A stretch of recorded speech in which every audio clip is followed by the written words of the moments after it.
Imagine going to bed tonight with a calm mind, free from the endless noise of stress, fear, and overthinking. Imagine waking up tomorrow not only rested, but stronger, clearer, and more focused than you've ever felt before.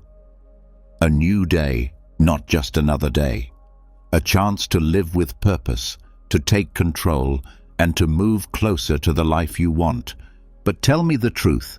How many nights have you gone to sleep carrying your worries with you, only to wake up just as heavy as when you closed your eyes?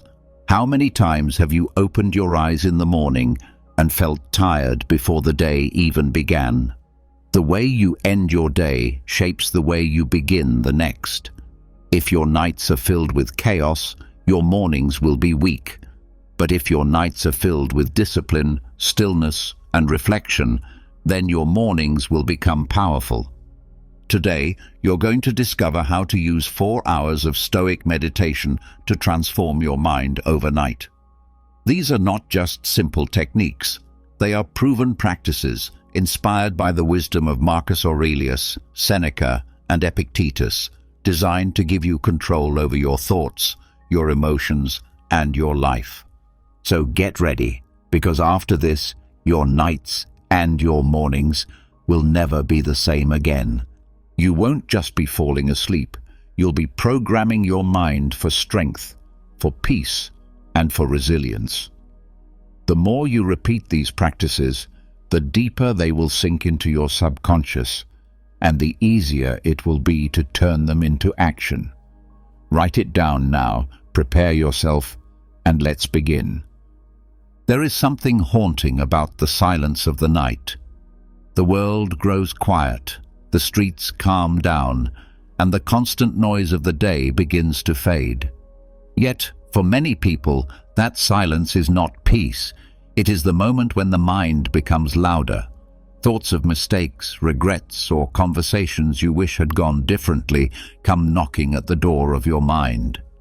This is where most people try to run away, distracting themselves with screens, with late-night snacks, with endless scrolling. But what if that silence wasn't something to fear? What if it was the most powerful tool you could use to rebuild yourself one night at a time? Marcus Aurelius, the philosopher-emperor, understood this better than anyone. Every evening he practiced what can be called a self-audit. It was not punishment, nor was it self-pity. It was clarity. He asked himself simple but piercing questions. Did I live according to my values today? Did I act with justice, with courage, with discipline, with wisdom? Where did I fail, and where can I do better tomorrow? It was not about shame, but about direction. The day had already passed. He could not change it. But the night allowed him to prepare the mind for the next sunrise. And this is where your own practice begins, your midnight reckoning. The beauty of this practice is that it is not about perfection, it is about awareness. You don't need to have lived a flawless day. In fact, the exercise is useless if you pretend you did. The power lies in honesty. When the distractions are gone and you are left alone with your thoughts, that is the time to face yourself without filters, to see the truth of your actions not through the eyes of others, but through your own. You become both the judge and the student. And in this quiet court, no excuses are allowed. The first step is learning to sit with the discomfort of reflection. Most people avoid it because it forces them to see the gap between who they are and who they want to be. But that gap is not a curse. It is a map. Think about this. If you were to drive to a destination but refused to admit you were lost, would you ever arrive? Reflection is the act of admitting your current location. It is saying, here is where I am, not where I wanted to be, not where others think I am, but exactly here. And only from this honesty can you choose the next turn. Marcus would often write his reflections, but you don't have to. Some nights It may be enough to close your eyes and review your day like a story playing back in slow motion. See yourself in the morning. Did you rise with purpose, or did you waste precious minutes in delay? How did you treat those around you? Did you listen, or did you interrupt? Were your words meant to help, or did they carry hidden anger? These are not questions to make you feel small, but to make you aware. Because every time you notice a crack in your character, you now have the power to repair it before it becomes a broken foundation. The key is to move past general thinking and step into detail. Instead of saying, "I was lazy today," ask, "At what exact moment did I choose comfort over discipline?" Maybe you promised yourself to study for 30 minutes, but picked up your phone instead. Maybe you said you would go for a short walk, but stayed seated. Pinpointing the exact moment creates clarity, and clarity is the first step to change. When you know exactly where you fell, you also know where to stand stronger tomorrow. But the audit is not only about mistakes, it is also about victories. A common trap is to only see what went wrong and ignore what went right. Yet, balance is essential. Did you resist anger in a moment where you usually would have exploded? Did you complete a task that you had been delaying? Did you show kindness without expecting anything in return? These wins may seem small, but they are not. They are proof that progress is possible. They show that you are not just repeating the same patterns every day, you are evolving. And by recognizing these small victories, you reinforce the part of yourself you want to grow.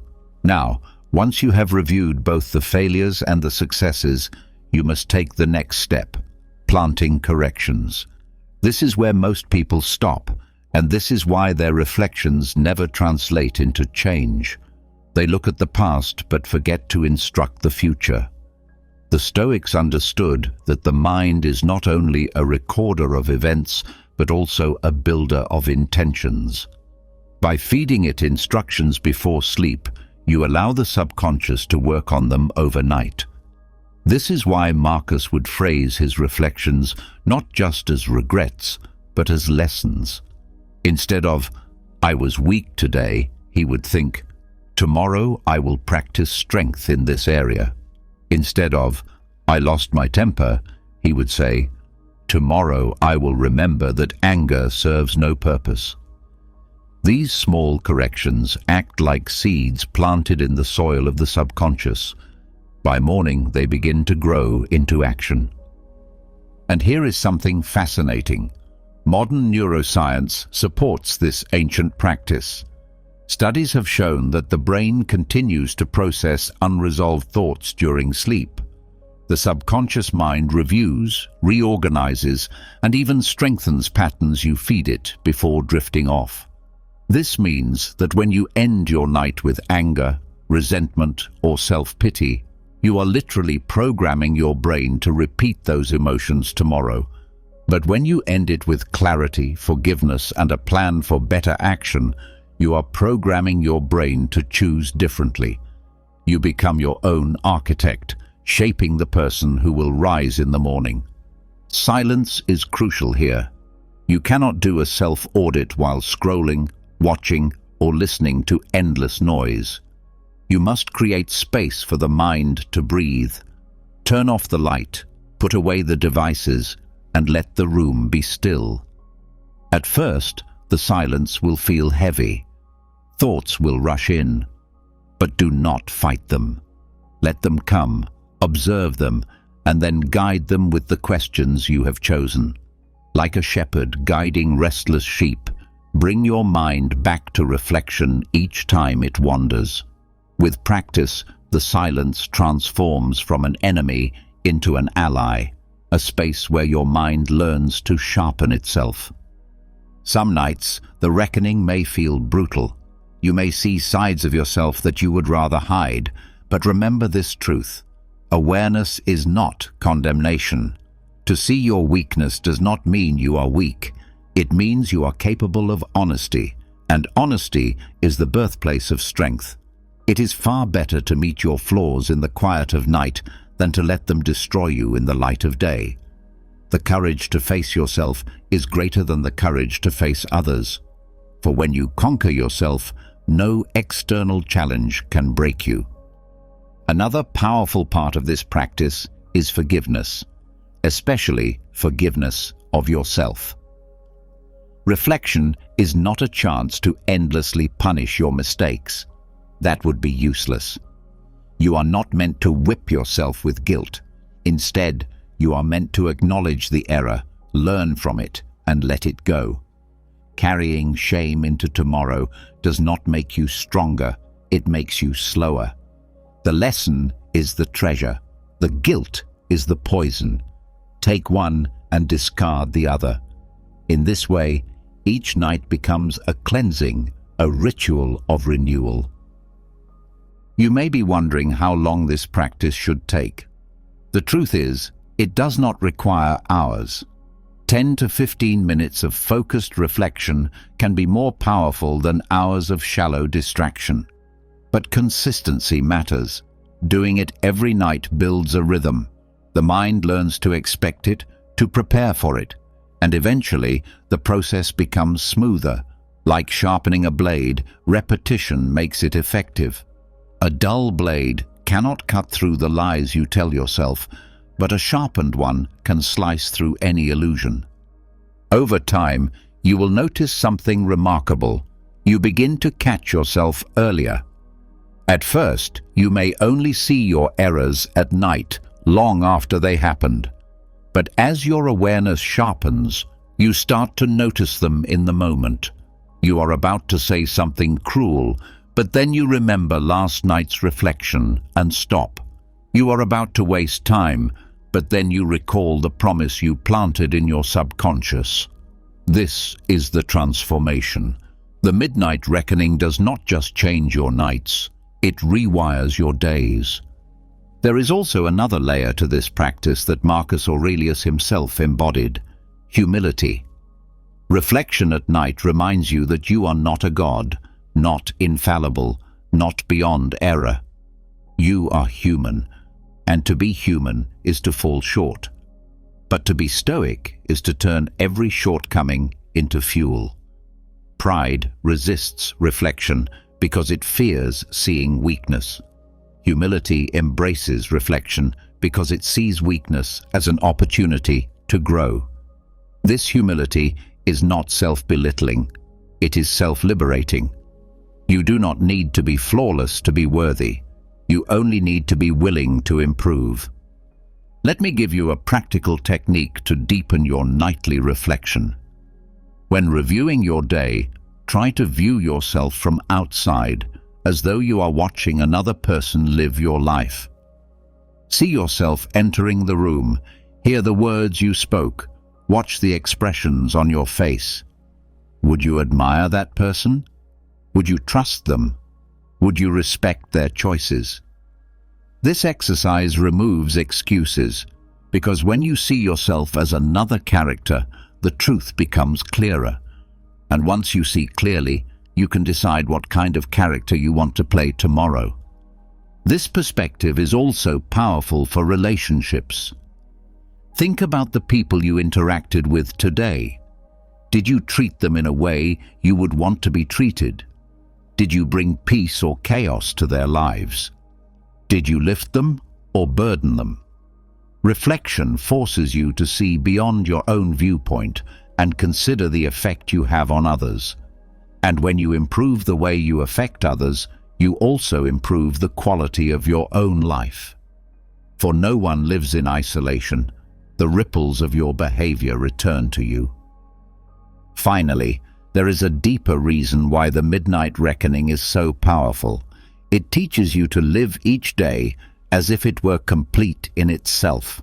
When you reflect at night, you are closing the book on that day. You are saying, "This chapter is written. I cannot change it, but I can learn from it." This mindset keeps you from dragging unfinished emotions into tomorrow.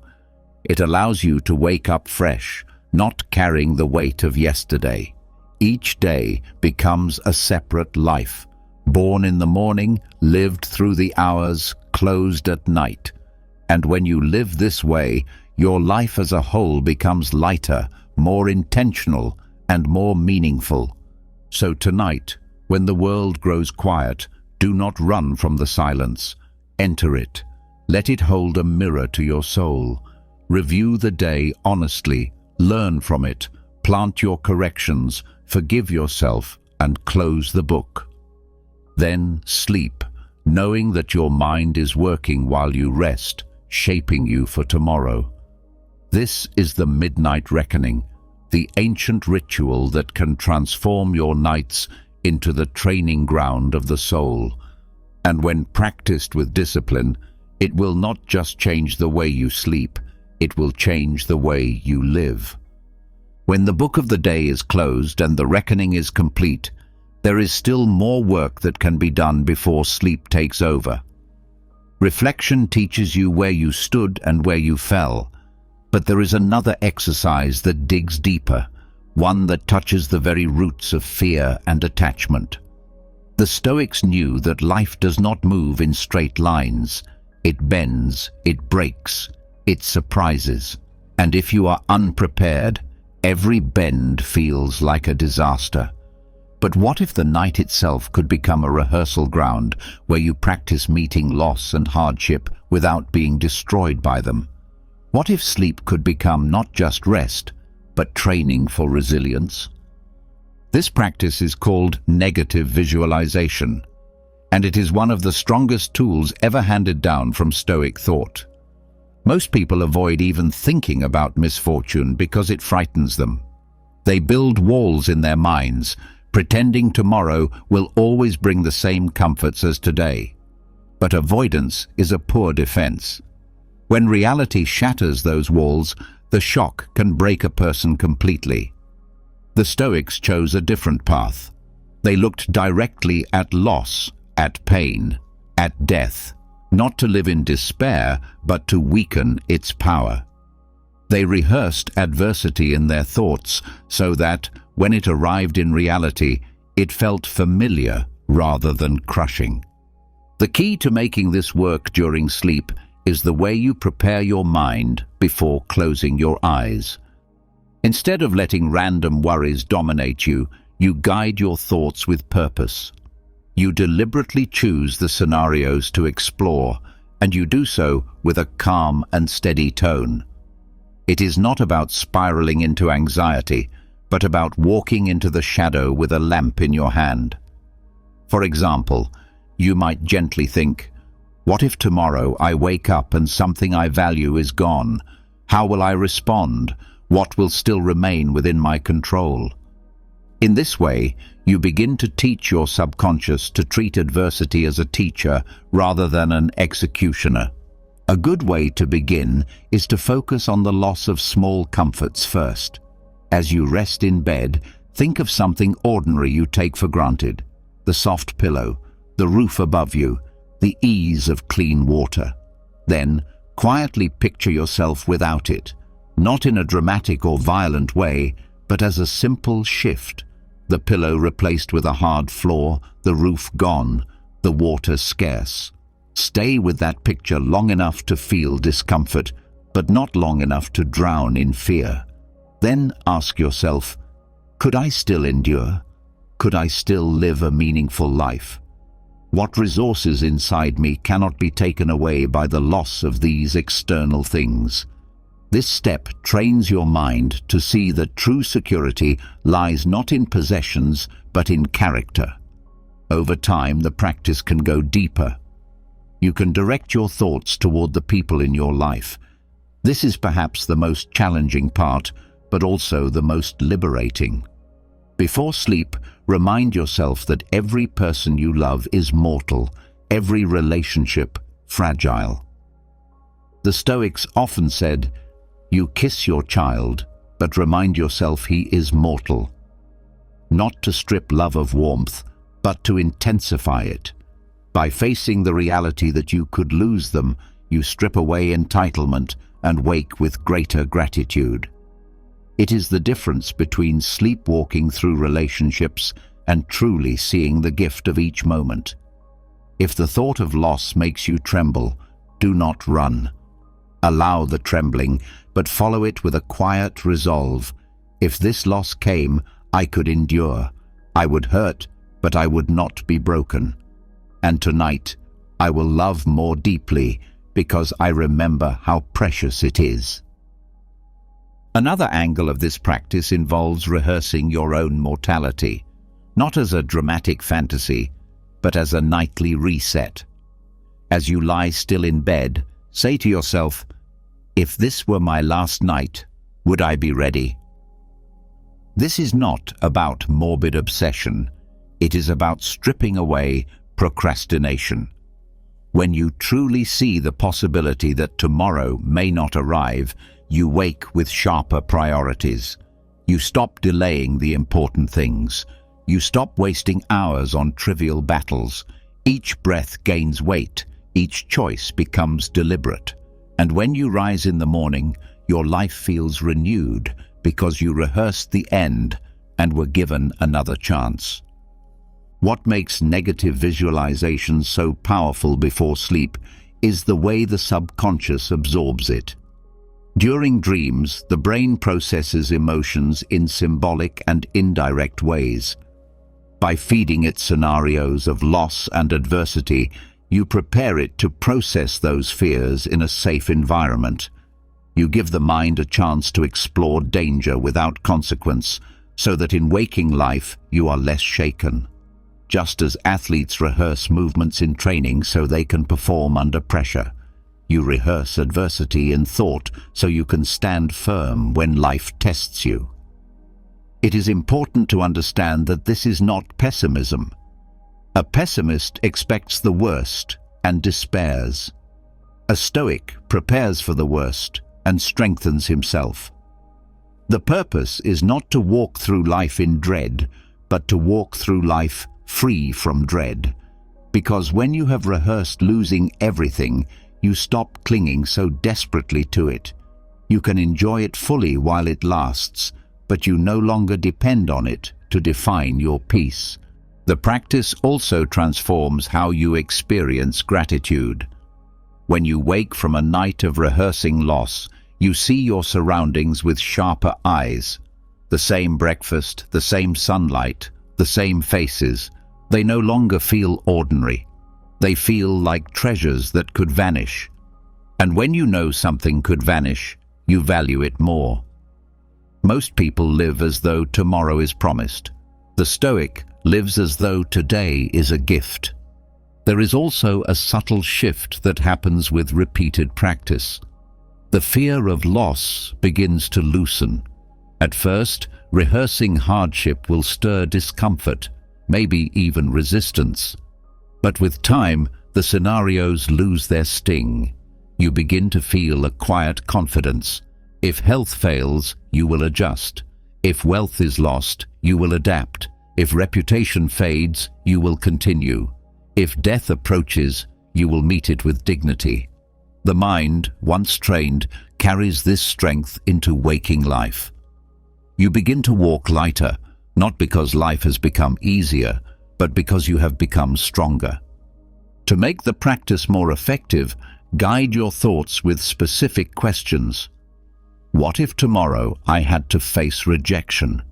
How would I respond with virtue instead of bitterness? What if my work collapsed? Would I still act with dignity? What if someone insulted me? Would I meet it with calm? What if illness visited me? Could I still find joy in what remains? Each question sharpens your resilience. Each rehearsal makes you less dependent on external fortune. And each night you practice, you carve deeper grooves of strength into your subconscious. A further refinement is to connect the visualization with your breathing. As you picture a loss, take a slow breath in. As you exhale, release the fear. This anchors the practice in the body. You are teaching not only the mind, but also the nervous system to meet adversity with calm. Over time, this breathing pattern becomes automatic. In moments of real stress, the body remembers the training and responds with steadiness rather than panic. You may wonder if this will make you gloomy, but the opposite is true. The more you face loss in thought, the more joy you find in what is present. Negative visualization is not about living in shadows, it is about making the light brighter. When you have faced the possibility of death, every small act of living feels extraordinary. A meal is no longer just food, it is a feast. A conversation is no longer small talk, it is connection. The ordinary becomes sacred. Another benefit of this practice is that it breaks the illusion of control. Much of human suffering comes not from events themselves, but from the shock that we cannot control them. By rehearsing adversity, you remind yourself nightly of what is within your power and what is not. You see that external events will always escape your command, but your response never does. This clarity reduces frustration. You no longer fight to control the uncontrollable. Instead, you focus your energy where it matters, on your own choices.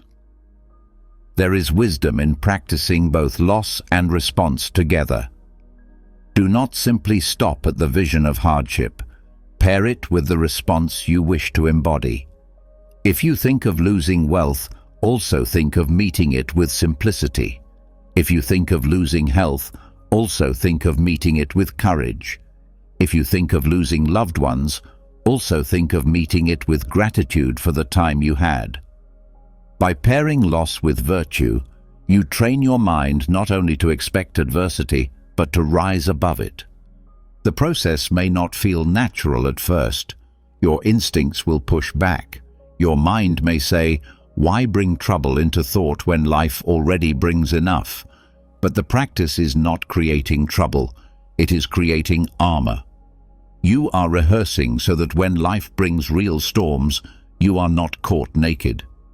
Just as soldiers train in peace so they can fight in war, you train in silence so you can stand firm in chaos. As nights turn into weeks, you will notice a deeper transformation. The fear of losing things begins to fade into acceptance. You realize that nothing external is truly yours. Possessions, health, relationships, they are all on loan from life. They can be taken at any moment, but your character, your choices, your virtue, those remain yours until the last breath. And when you build your peace on what cannot be taken, no loss can destroy you. When dawn arrives after such a practice, you wake not with dread, but with readiness. You do not cling to the day ahead as if it owes you something. You approach it as a traveler approaches a new path, aware that it could end at any step, but grateful that it continues for now. You move through the hours lighter, less shaken by setbacks, more present with joys. And when night comes again, you return to the practice, not as a burden, but as a gift. So, as you lie in bed tonight, guide your thoughts carefully. Do not let random fears take over. Choose the scenarios that will train you. Picture loss, face it calmly, pair it with a virtuous response, and release the fear with each breath. Then drift into sleep, knowing that your mind is training even as you rest. This is the art of negative visualization in dreams. Not despair, but preparation. Not obsession with loss, but freedom from its terror. And when you wake, you will carry that freedom into the world, walking with a resilience that cannot be broken. When the practice of negative visualization loosens the grip of fear and teaches the mind to live lighter, there is still a deeper layer waiting to be explored. It is one thing to rehearse the loss of comfort, of people, of possessions. It is another to bring yourself face to face with the ultimate limit, your own mortality. The Stoics did not treat death as a distant subject to be avoided. They treated it as a constant companion, a teacher that clarifies what really matters. But here lies the secret. You do not need to live every day as if it were your last. That would overwhelm you and strip away the natural flow of life. Instead, you can dedicate just one night to such a meditation. One night to experiment with the idea that this could be your final day. And in doing so, you can reset your priorities instantly. This meditation is not about despair. It is not about drowning in thoughts of endings. It is about sharpening your awareness of beginnings. When you place death close to your heart, even for a short while, everything you have been ignoring suddenly reveals its weight. Tasks you thought were urgent lose their power. Arguments that consumed your energy shrink into pettiness. The quiet joys you often overlook glow brighter than ever. The purpose of this one-night practice is to give you the gift of perspective, a chance to see your life through a lens that clears away the fog of distraction. Start by letting the mind settle into the thought. If this were the last day, how would I look back on it? Ask yourself what held meaning and what did not. Think of the words you spoke, the time you spent, the energy you gave. Would you be proud of how you used those hours, or would regret whisper in the corners of your reflection? This questioning is not about judgment, but about recognition. You are not here to condemn yourself, but to see clearly, to look at life without filters. The awareness that arises from this process is sharper than any motivational speech. It is personal, undeniable, and deeply real. As you continue, turn your attention to the relationships that fill your life. If this were the end, who would you wish to have spoken to today? What words would you have wanted to share but held back? What gestures of love or gratitude did you postpone, assuming there would be another chance? When you sit with these questions in the silence of the night, the weight of neglected connections comes forward. And with that recognition comes the chance to act differently when morning arrives. You do not need to wait for actual endings to express affection, forgiveness, or appreciation. You can begin tomorrow with words that matter, words that build instead of wound, words that leave no room for regret. The Stoics often reminded themselves that life is not guaranteed, that the next sunrise is a gift, not a certainty. By meditating on this truth for a single night, you break free from the arrogance of assuming endless tomorrows. It is not meant to paralyze you. It is meant to awaken you, to show you that life is not about counting years, but about filling moments. When you know the end could come at any time, you stop wasting your energy on empty pursuits. You start choosing what aligns with your values. You start living with intention rather than inertia. Another dimension of this practice is the re-evaluation of your goals. Many people chase after ambitions without asking themselves whether those ambitions matter in the face of mortality. Success, wealth, recognition, these can seem vital until you place them next to the question of your final day. When you meditate on mortality, the superficial layers peel away. What remains are goals that hold weight beyond applause. The kind of person you are becoming, the depth of your character, the legacy of kindness you leave behind. For one night, let yourself step outside of the race and see what is worth running toward when the finish line is closer than you admit. The meditation also transforms how you meet discomfort. Death itself is the ultimate unknown, and every lesser fear derives its strength from it. By calmly placing yourself before it in thought, you train yourself to accept other challenges with ease. If you can face the thought of your own end without collapsing, then setbacks, losses, or insults lose much of their sting. You carry a quiet power into your days, not because you are reckless, but because you have seen the boundary and accepted it. The world cannot threaten you with what you have already embraced. One way to deepen this reflection is to conduct a mental farewell. Before sleep, think of the things you would let go of if this were the end. Release them in thought, one by one. Possessions, worries, grudges, ambitions that do not matter. This symbolic act clears space in the mind. It shows you what is truly essential and what has been holding you prisoner. And when morning comes, you can carry that clarity with you, focusing only on what deserves your limited time. Another layer involves gratitude. When you live as though today was the last, gratitude becomes natural. Every breath feels like a gift. Every voice you hear feels like a blessing. Even the struggles of the day take on a new shape.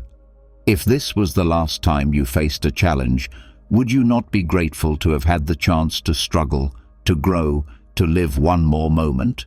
Gratitude softens fear. It transforms mortality from a curse into a reminder of life's richness. There is also strength in simplicity. When you think of the end, you realize how little you truly need. Comfort, luxury, approval. These fade quickly when placed against mortality. What remains are simple acts: kindness, presence, courage, self-control. By rehearsing your last day, you remind yourself that life's essence is not complicated. It is found in the quality of your choices, not in the size of your possessions. This realization can reset the way you live, cutting away clutter and leaving only what adds meaning. This meditation can also bring peace in the face of conflict. Many hold grudges as if time will always allow reconciliation later. But if this were the last night, would holding on to anger still make sense? Would the satisfaction of being right matter if tomorrow never came? Mortality shrinks pride and elevates compassion. It pushes you to forgive, not because others deserve it, but because you deserve peace. And if you carry that peace into your next day, your relationships shift, becoming lighter and more authentic. There is another benefit that may not be obvious. Meditating on your last day frees you from perfectionism. If you knew your time was limited, would you still obsess over every mistake? Or would you focus on action, on living with sincerity instead of flawless execution? Mortality shows you that perfection is an illusion. What matters is presence, honesty, and effort. This shift can release you from the chains of hesitation and allow you to live boldly, unafraid of making mistakes. Before sleep, let this meditation settle into your body as well as your mind. Lie still and feel each breath as a reminder of life's fragility.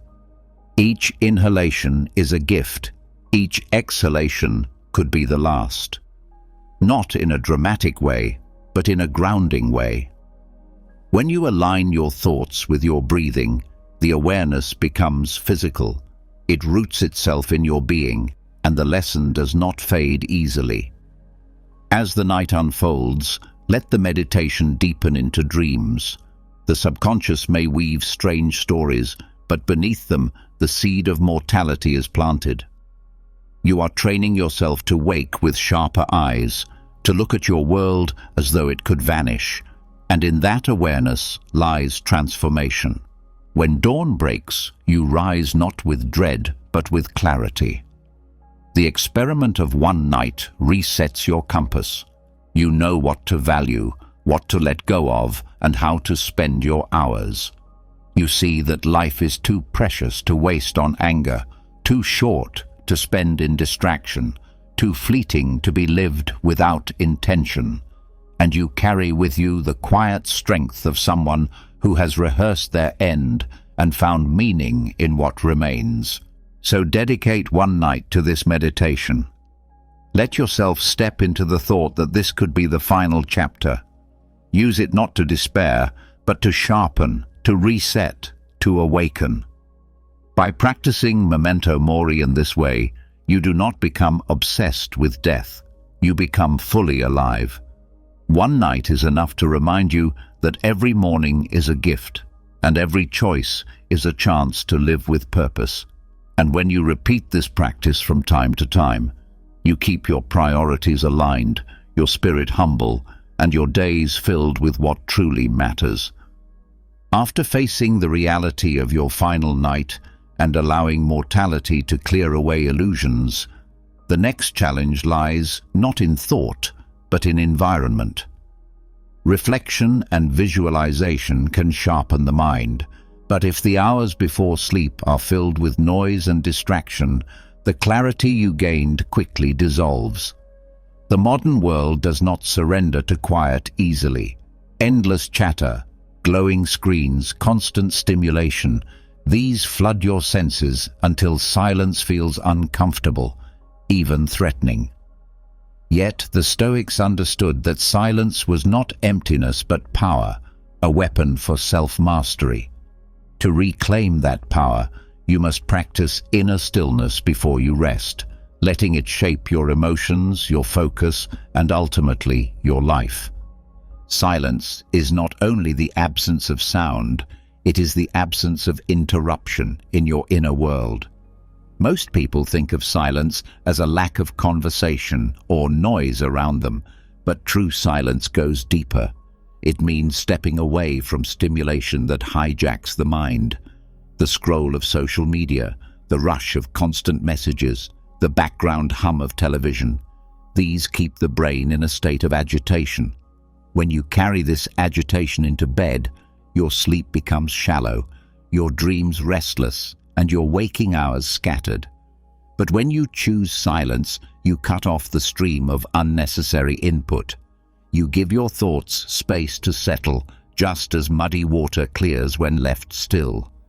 The first step is to recognize how overstimulation robs you of control. Every notification, every conversation, every piece of information demands a reaction. The brain is wired to respond to novelty, and each distraction pulls your attention away from what matters. By the time you reach the end of the day, your mind is not your own. It has been shaped by fragments from the outside world. If you want to enter sleep as a Stoic, you must reclaim ownership of your attention. Silence is the doorway to that ownership. When you remove the clutter, you stop reacting and start directing. It is not easy to create silence in a culture that fears it. Many avoid quiet because it exposes the voice of their own mind. Without music, television, or conversation, they hear the thoughts they have been avoiding all day. But facing these thoughts is the very point of the practice. Silence is the stage where your inner dialogue becomes visible. If it is chaotic, you will know. If it is resentful, you will hear it. And only when you recognize this can you guide it toward calm and reason. Avoiding silence is like avoiding a mirror. You may delay discomfort, but you also delay growth. The practice begins with small acts of withdrawal. Set a time each evening when the chatter of the world ends. Turn off the television. Place your phone out of reach. Let the house dim into stillness. At first, this will feel strange. Your hands may twitch toward your devices. Your mind may demand stimulation. But with patience, the craving subsides. What remains is a kind of spaciousness, a still air where you can finally hear yourself. The Stoics saw this as essential. To master the self, you must be able to sit in your own company without distraction. Once you have created silence outside, the work continues within. Outer silence is the condition. Inner silence is the goal. Inner silence does not mean the absence of thought, but the absence of turbulence. It is the state where emotions do not whip you back and forth. When you feel anger, you notice it, but do not let it control your breath. When anxiety arises, you see it, but do not let it rush your pulse. Silence here is a discipline of observation without reaction. You sit in bed, breathe deeply, and let thoughts pass as clouds. You neither fight them nor follow them. You let them rise and fall until the mind becomes still. The Stoics believed that control of emotion began with control of perception. When you allow silence, you gain the distance needed to see events clearly. In the noise of daily life, emotions flare quickly. A harsh word, a troubling headline, a reminder of unfinished work.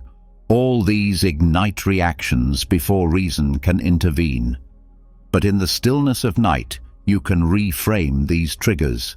You can remind yourself that words are only sounds, that external events are beyond your control, that tomorrow is a chance to act anew. Silence gives you time to choose reason over impulse. To deepen the practice, focus on the breath as an anchor. Breathing is the simplest rhythm of life, always present, always available. In silence, follow each inhalation and exhalation with care. As the body settles into this rhythm, the mind follows. Thoughts that once pressed with urgency begin to lose their grip. Emotions soften. This is not escape, but alignment. The Stoics taught that harmony with nature was the path to peace, and nothing is more natural than the steady flow of breath. In this alignment, silence becomes more than absence. It becomes nourishment.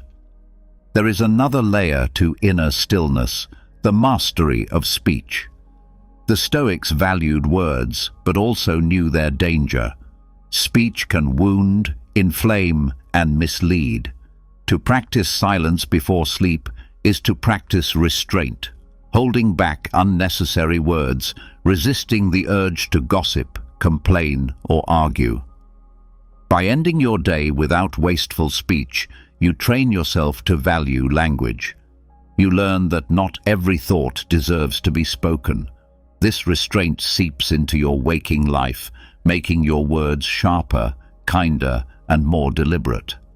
Silence also protects you from the echo of the day. Conversations and digital noise have a way of clinging to the mind long after they end. A heated argument replays in your head.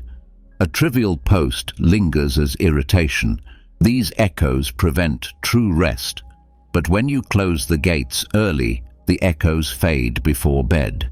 You enter sleep lighter, unburdened by fragments of meaningless chatter. This is how silence sharpens not only emotions, but also dreams. An overlooked power of silence is its ability to restore sensitivity. Constant noise dulls perception. When you are bombarded all day, nothing feels vivid anymore. Silence resets the senses. A quiet room makes a single sound rich. A still mind makes a single thought profound. By practicing silence before sleep, you sharpen your capacity to notice, to listen, to see. You carry this sensitivity into the next day, able to perceive life with more clarity and less numbness. The practice also guards against addiction to stimulation. Many do not realize how dependent they are on noise until it is taken away. But every dependency is a chain, and silence is the key to breaking it. When you prove to yourself that you can sit without constant input, you weaken the hold of those chains. You no longer need endless scrolling or background chatter to feel alive. You become enough in your own company.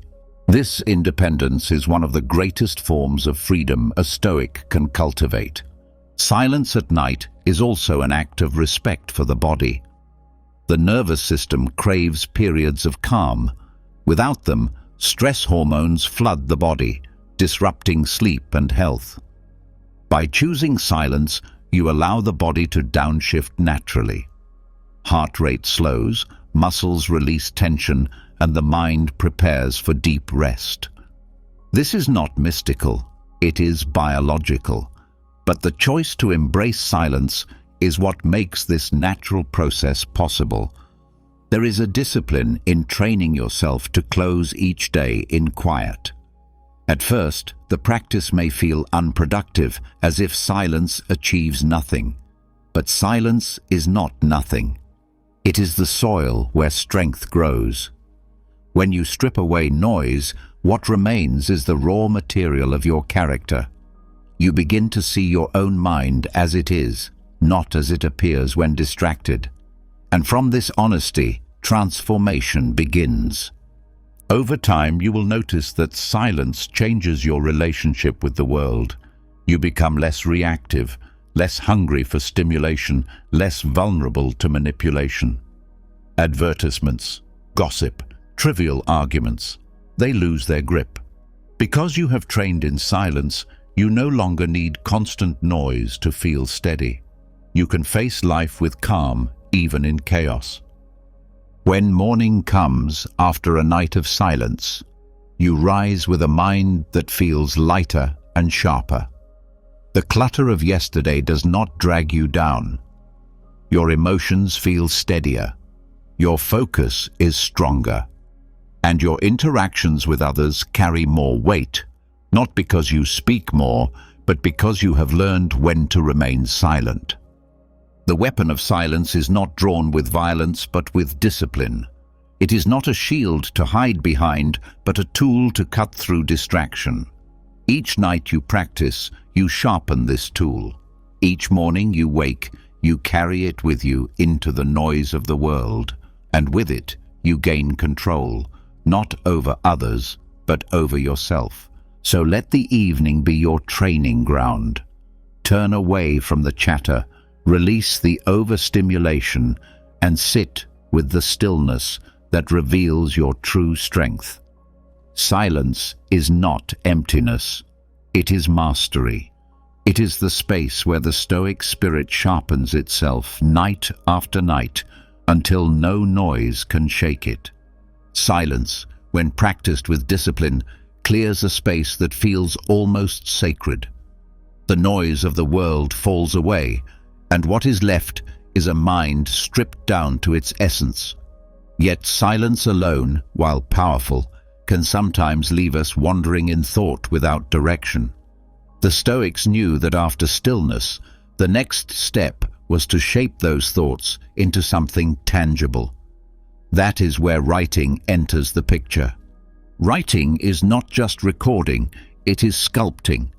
It forces the mind to slow down, to choose carefully, to give form to what might otherwise remain vague. And when writing is done in the voice of philosophy, it becomes more than self-expression, it becomes self-formation. Think of this ritual not as keeping a diary of feelings, but as holding a dialogue with your future self. The words you write at night are not meant to sit idly on the page. They are meant to travel forward, waiting for you in the days to come, guiding you when your memory has faded. By framing your writing as though you are advising yourself tomorrow, you give your words authority. You do not simply describe what happened, you prescribe how to live better. This is where the Stoic voice comes in. By adopting the tone of Seneca or Marcus Aurelius, you lift your writing above complaint or indulgence and turn it into instruction, wisdom, and guidance. The act of writing to your future self demands clarity. When you speak only to yourself in thought, the mind can play tricks, leaving things blurry. Writing removes this blur. It forces you to cut away excess words and excuses. If you cannot put your reflection into a sentence, it means you have not truly understood it. This is why journaling is such a sharp tool for transformation. It refuses to let you stay vague. Each word is a decision. Each line is a mirror. The structure of this ritual matters. Begin by reviewing the day, but not in the way you did during silent reflection. Instead of replaying events passively, write as though you are giving advice to someone who just lived that day. You could write, "You handled that conversation poorly. Tomorrow, approach it with more patience." Or, "You resisted anger today. Continue that strength tomorrow." In doing this, you step outside of yourself. You become both the observer and the counselor. This distance helps you see the truth more clearly. When you write in a Stoic voice, you strip away self-pity. Seneca never wrote to himself with excuses. He wrote with precision, with courage, with directness. Following this model, you can adopt a style that is honest but not cruel, demanding but not crushing. For example, instead of writing, "I feel worthless because I failed," you might write, "You failed today because you chose comfort over effort. Tomorrow, choose differently." The tone shifts from despair to discipline. The words push you forward rather than drag you down. This practice also strengthens the habit of seeing life as a continuous lesson. Every mistake becomes material for writing. Every victory becomes encouragement. Nothing is wasted because everything can be turned into a letter. In this way, journaling is not about the past, it is about building the future. The act of writing reshapes your relationship with failure. Instead of letting it haunt you, you turn it into a stepping stone. There is also an emotional benefit to this ritual. When you place your thoughts on paper, you release them from the tight grip of your mind. Worries that circle endlessly in thought lose their power once written down. The page absorbs them, holds them, and gives you the freedom to rest. This is why journaling before sleep creates deeper rest. The subconscious no longer has to replay every concern because it knows the page has kept them safe. Writing letters to your future self also teaches you responsibility. The future version of you will receive what you give tonight. If you give excuses, you hand forward weakness. If you give clarity and resolve, you hand forward strength. This awareness creates accountability. You are no longer writing in the void. You are shaping the path for the person you will wake up as tomorrow. To deepen this practice, write in a way that answers 3 core questions. First, what did I do today that aligned with my values? Second, where did I fail to act according to reason and virtue? Third, what must I remind myself tomorrow to do better? These questions keep your writing grounded in Stoic principles rather than drifting into endless rambling. They also ensure that every letter contains both recognition and instruction. The physical act of writing is equally important. Handwriting slows you down, forcing each thought to become deliberate. Typing can work, but the speed often pulls you back into the pace of chatter. With handwriting, the hand becomes an anchor, tying the mind to the present moment. This slowness is part of the discipline. It mirrors the Stoic emphasis on deliberate living. Each stroke of the pen becomes a practice of patience. There is also value in tone. Write as though Seneca himself were counseling you. Use firm but steady language. Avoid exaggeration. Avoid unnecessary drama. Keep the sentences simple, direct, and sharp. Over time, this style will seep into your thinking, shaping not only how you write, but how you speak and act. When your inner voice begins to sound like a Stoic philosopher, your choices naturally follow. One of the most powerful aspects of this ritual is the way it builds a dialogue across time. When you return to your journals weeks or months later, you meet your past self. You see how you once struggled, what lessons you needed, and how you have grown. This reflection deepens humility. You realize how often you repeat the same mistakes, how progress is gradual, and how patience is required. But you also see proof of growth, how words you once wrote have since shaped you. Journals become teachers that never fade. Journaling at night also sharpens memory. By writing the lessons of the day, you carve them more deeply into the mind. The subconscious continues to work on them as you sleep. This strengthens learning, turning each day into a classroom. In this way, life never wastes its instruction.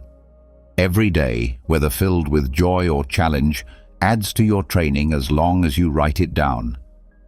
The ritual creates another benefit: discipline in thought. When you write to your future self, you cannot afford to wander endlessly. You must cut through noise and reach clarity. Over time, this discipline spreads into other areas. Conversations become clearer, decisions become sharper, even emotions lose their confusion because you have trained your mind to find structure. Some may resist journaling because they believe it takes too long, but even a single page can carry immense power. The point is not length, but depth. A few honest sentences written with stoic precision can change the course of your next day. The key is consistency. Night after night, the habit carves new grooves into the mind until it becomes natural. There is also a subtle humility in addressing your future self. It reminds you that you are not finished, that you are a work in progress. Each letter admits that you will need guidance tomorrow, that you cannot rely only on the strength you already have. This humility is at the heart of Stoicism, the acknowledgement that growth is lifelong. In addition, this practice can refine gratitude. When you write about the small things that brought you meaning today, you train your mind to notice them. By the time you reread those entries, you see how much richness existed in what once seemed ordinary. Gratitude deepens because writing crystallizes what the rushing mind would have forgotten. At times, journaling will reveal harsh truths. You will see patterns of weakness repeated, promises broken, virtues neglected. The page does not lie, but this honesty is a gift. Without it, self-deception would continue unchecked. With it, change becomes possible. The journal becomes both witness and teacher. It never judges, but it never hides the truth. Over time, the ritual builds resilience. Each night you write, you practice confronting your flaws with courage. Each morning you wake, you act on the instructions you gave yourself. This cycle of reflection and execution builds character brick by brick. It is not glamorous, but it is enduring. When combined with the silence you cultivated earlier, journaling becomes even more powerful. Silence clears space. Writing fills it with purpose. The two practices feed each other. One prepares the ground, the other plants the seed. Together, they form a nightly rhythm that transforms the chaos of the day into clarity for tomorrow. And so, the overnight journaling ritual is not merely about keeping a record. It is about directing your future, disciplining your thought, and sharpening your character. Each letter is a tool, each sentence a guide, each page a step toward becoming the person you wish to be. By writing in a stoic voice, you turn nightly journaling into philosophy in action, a living practice that strengthens not only your nights, but your entire life. After shaping your thoughts into letters and speaking to your future self with clarity, there is still one more step that completes the night. Reflection clears the mind, journaling gives direction, but the heart must also be prepared. If you go to bed clinging to resentment, regret, or frustration, your sleep will carry that weight, and you will wake to face the next day already burdened. The Stoics taught a deeper practice, one that transforms not only how you interpret your past, but how you enter your future. It is the practice of amor fati, the love of fate.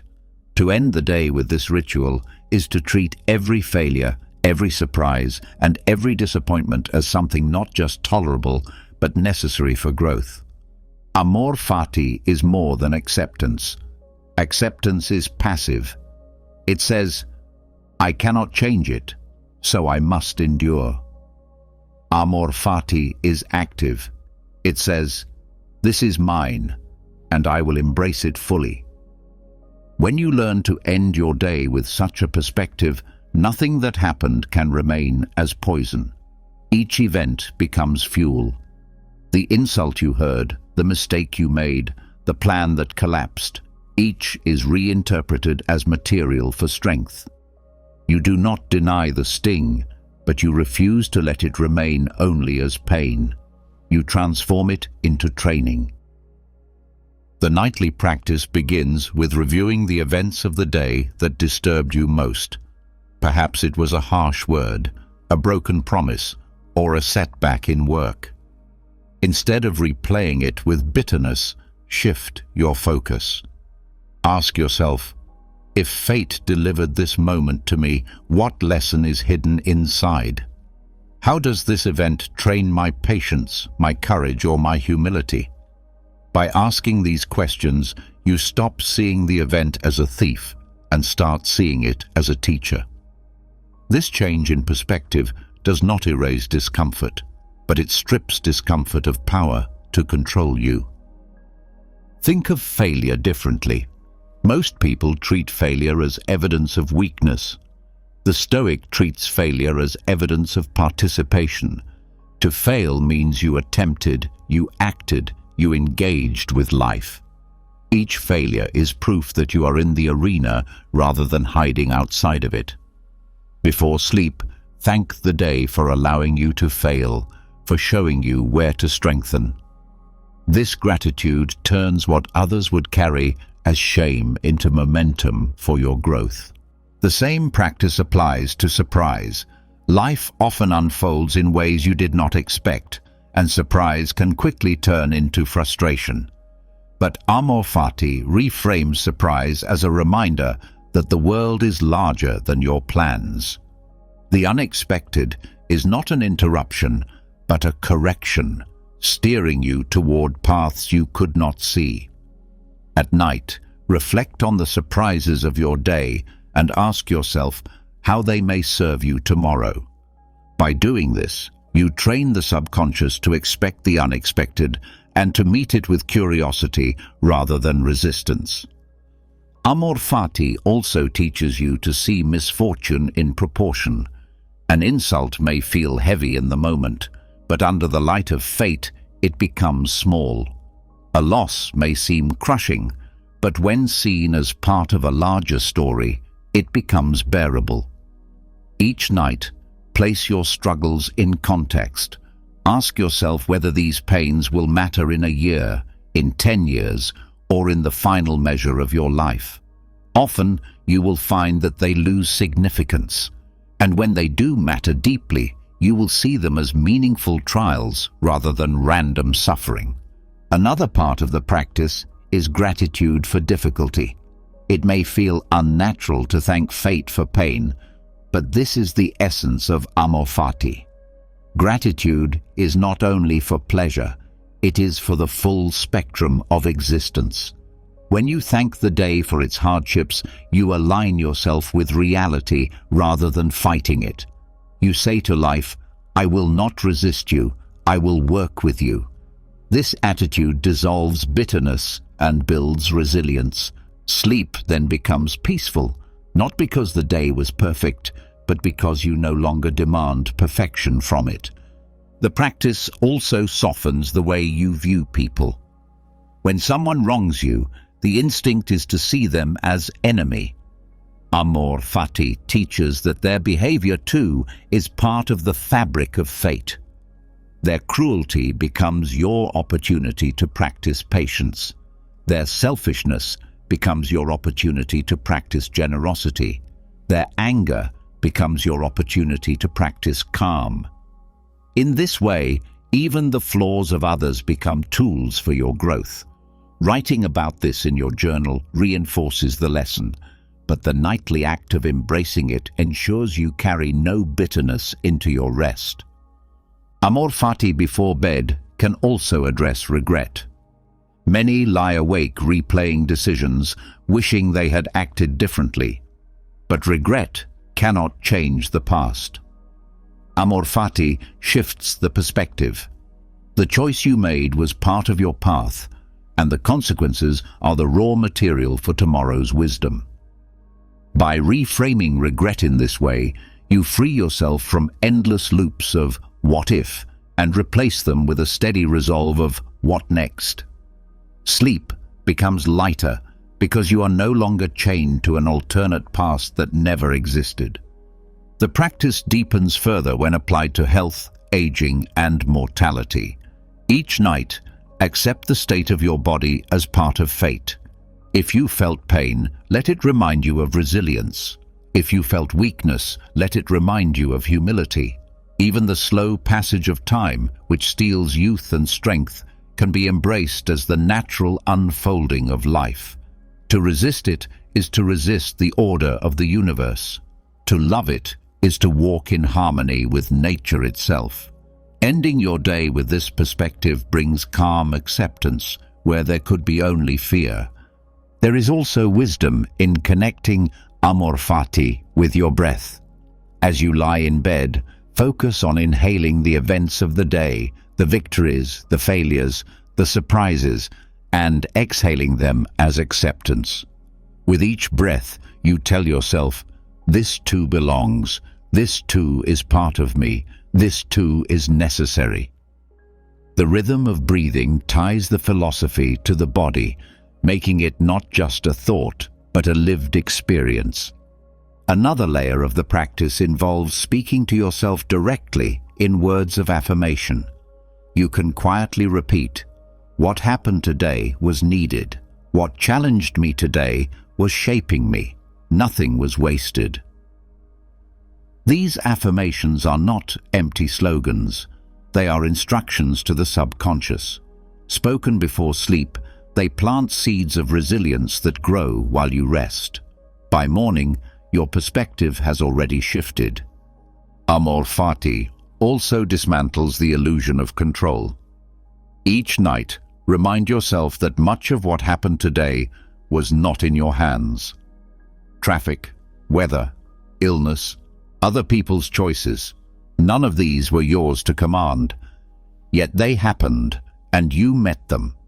By loving fate, you free yourself from the exhaustion of trying to bend the world to your will. Instead, you focus only on what remains in your power, your own judgment and your own actions. This clarity saves energy for what truly matters.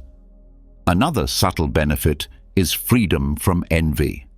When you love fate, you no longer compare your life to others. Their successes are not your failures, and their paths are not your path.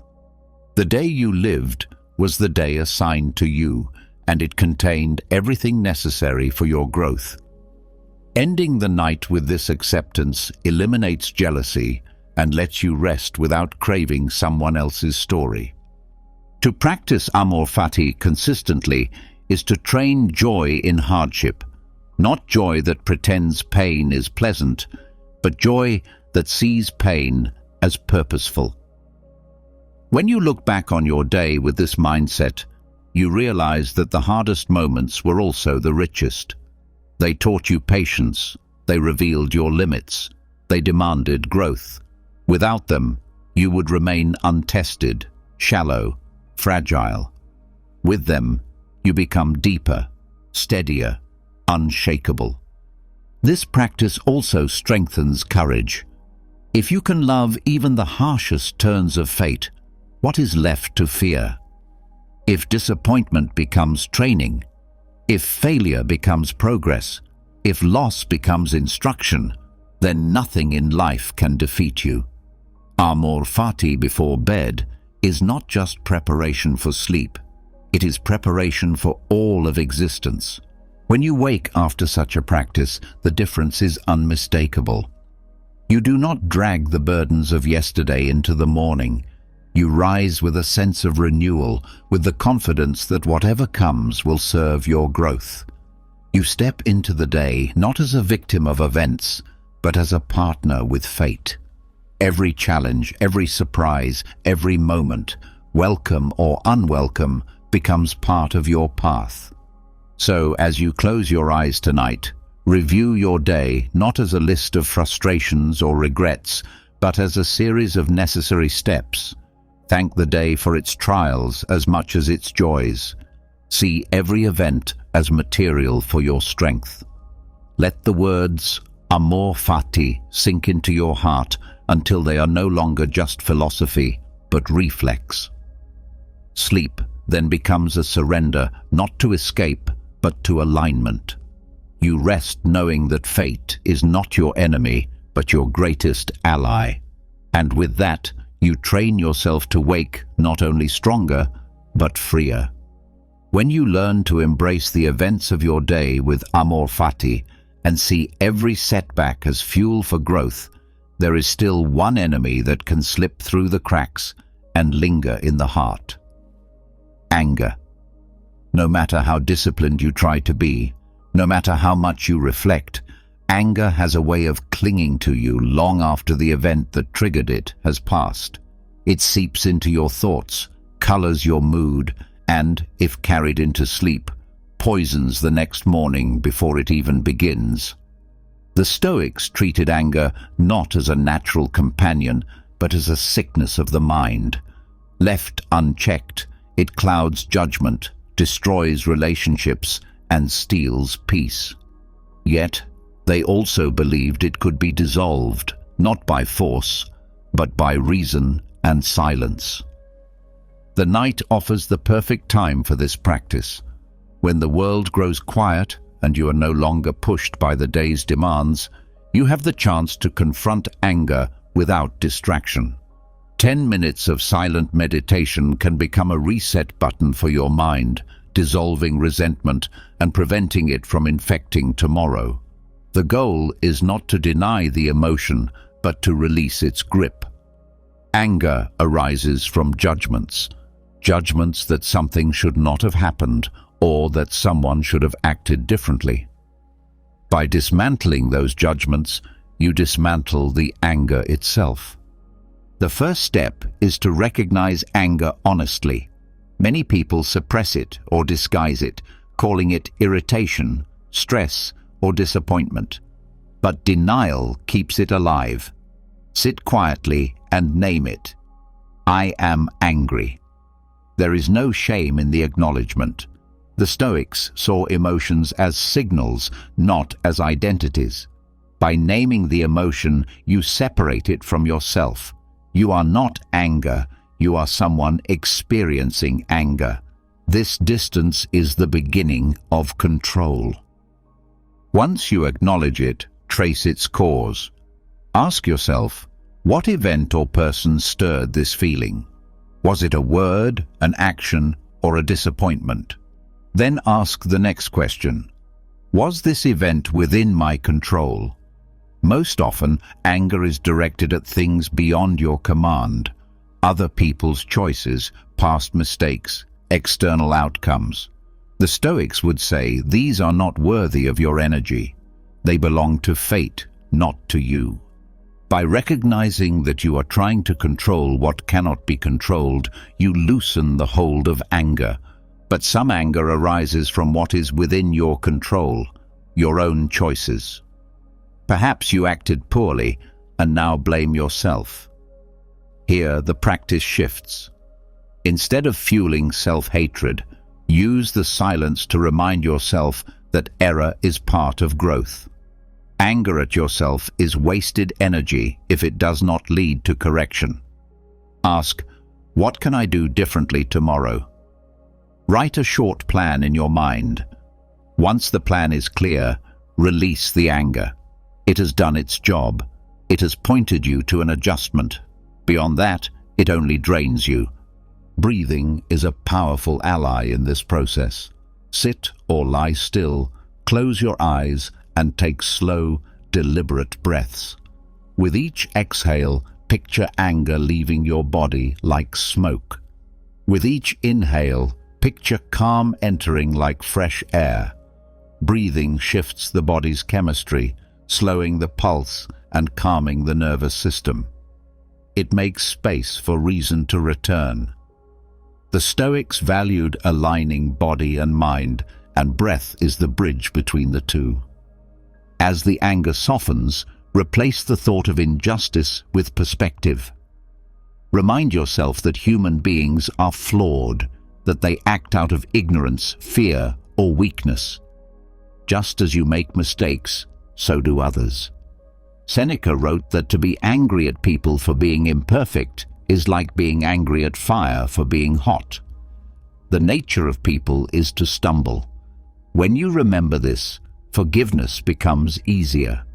Not forgiveness as approval of harm, but forgiveness as recognition of human frailty. This perspective frees you from the illusion that you were uniquely wronged. In these 10 minutes of silence, you can also practice shifting attention. Anger thrives when you replay the offense, reliving the moment again and again. Each replay strengthens the chain. To break it, direct your focus elsewhere. Think of something you are grateful for, someone you love, or a simple pleasure of the day. This does not mean ignoring what happened. It means refusing to give anger the spotlight. Attention is energy, and anger starves when you stop feeding it. The reset button works best when paired with a final reflection. What does holding on to this anger cost me? Consider the toll on sleep, on health, on peace of mind. Think of how many days in your life have already been stolen by anger. Is it worth giving another one away? Often, when you see the cost clearly, letting go feels like relief. You are not giving a gift to the person who wronged you. You are giving freedom to yourself. There is also a discipline in refusing to carry unfinished business into the night. Anger thrives on continuation. By drawing a line at the end of each day, you deny it that chance. You say to yourself, "This ends here. Tomorrow I will act with reason. But tonight I rest free." This nightly discipline builds over time. Eventually your mind learns that anger is temporary, not a permanent guest. Another dimension of the practice is compassion. If you feel ready, take a moment to place yourself in the shoes of the person who angered you.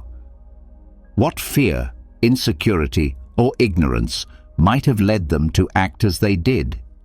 This is not to excuse their behavior, but to understand its roots. Compassion transforms anger into insight. When you see the humanity behind the offense, the intensity of your resentment weakens. Over time, practicing this reset builds resilience. You begin to notice anger losing its speed and intensity in daily life. Where once it flared hot and lingered, now it rises more slowly and fades more quickly. You catch yourself before harsh words leave your mouth, before grudges take root. The nightly practice trains your subconscious to release anger not only at night, but in the moment. This ritual also strengthens self-respect. When you end your day without anger, you wake with dignity intact. You do not feel ashamed of carrying bitterness into another sunrise. You feel proud that you met emotion with discipline. This pride is not arrogance, it is the quiet confidence that comes from living according to reason. The 10-minute exercise can become as natural as brushing your teeth. It is a form of mental hygiene, cleaning away the residue of resentment. Just as you would not go to bed with dirt on your skin, do not go to bed with anger in your soul. Both fester overnight. Both can be cleansed with simple attention. You may find that some nights the anger feels too strong to release fully. That is natural. Do not force it. Do what you can, even if it is only softening the edge. Each attempt weakens the pattern. Each practice plants a seed. With time, even the strongest resentments lose their power. The Stoics understood that anger was one of the most destructive forces in life, but they also believed that reason, silence, and discipline could overcome it. This 10-minute reset is proof of that belief. It is not complex. It does not require rituals or elaborate steps. It requires only honesty, patience, and the courage to let go. When you wake after such a practice, you feel lighter. The weight of yesterday's resentments does not pull you down. You meet the day with steadiness, with space for gratitude, with clarity of thought. And if anger arises again, as it always will, you know it is not permanent.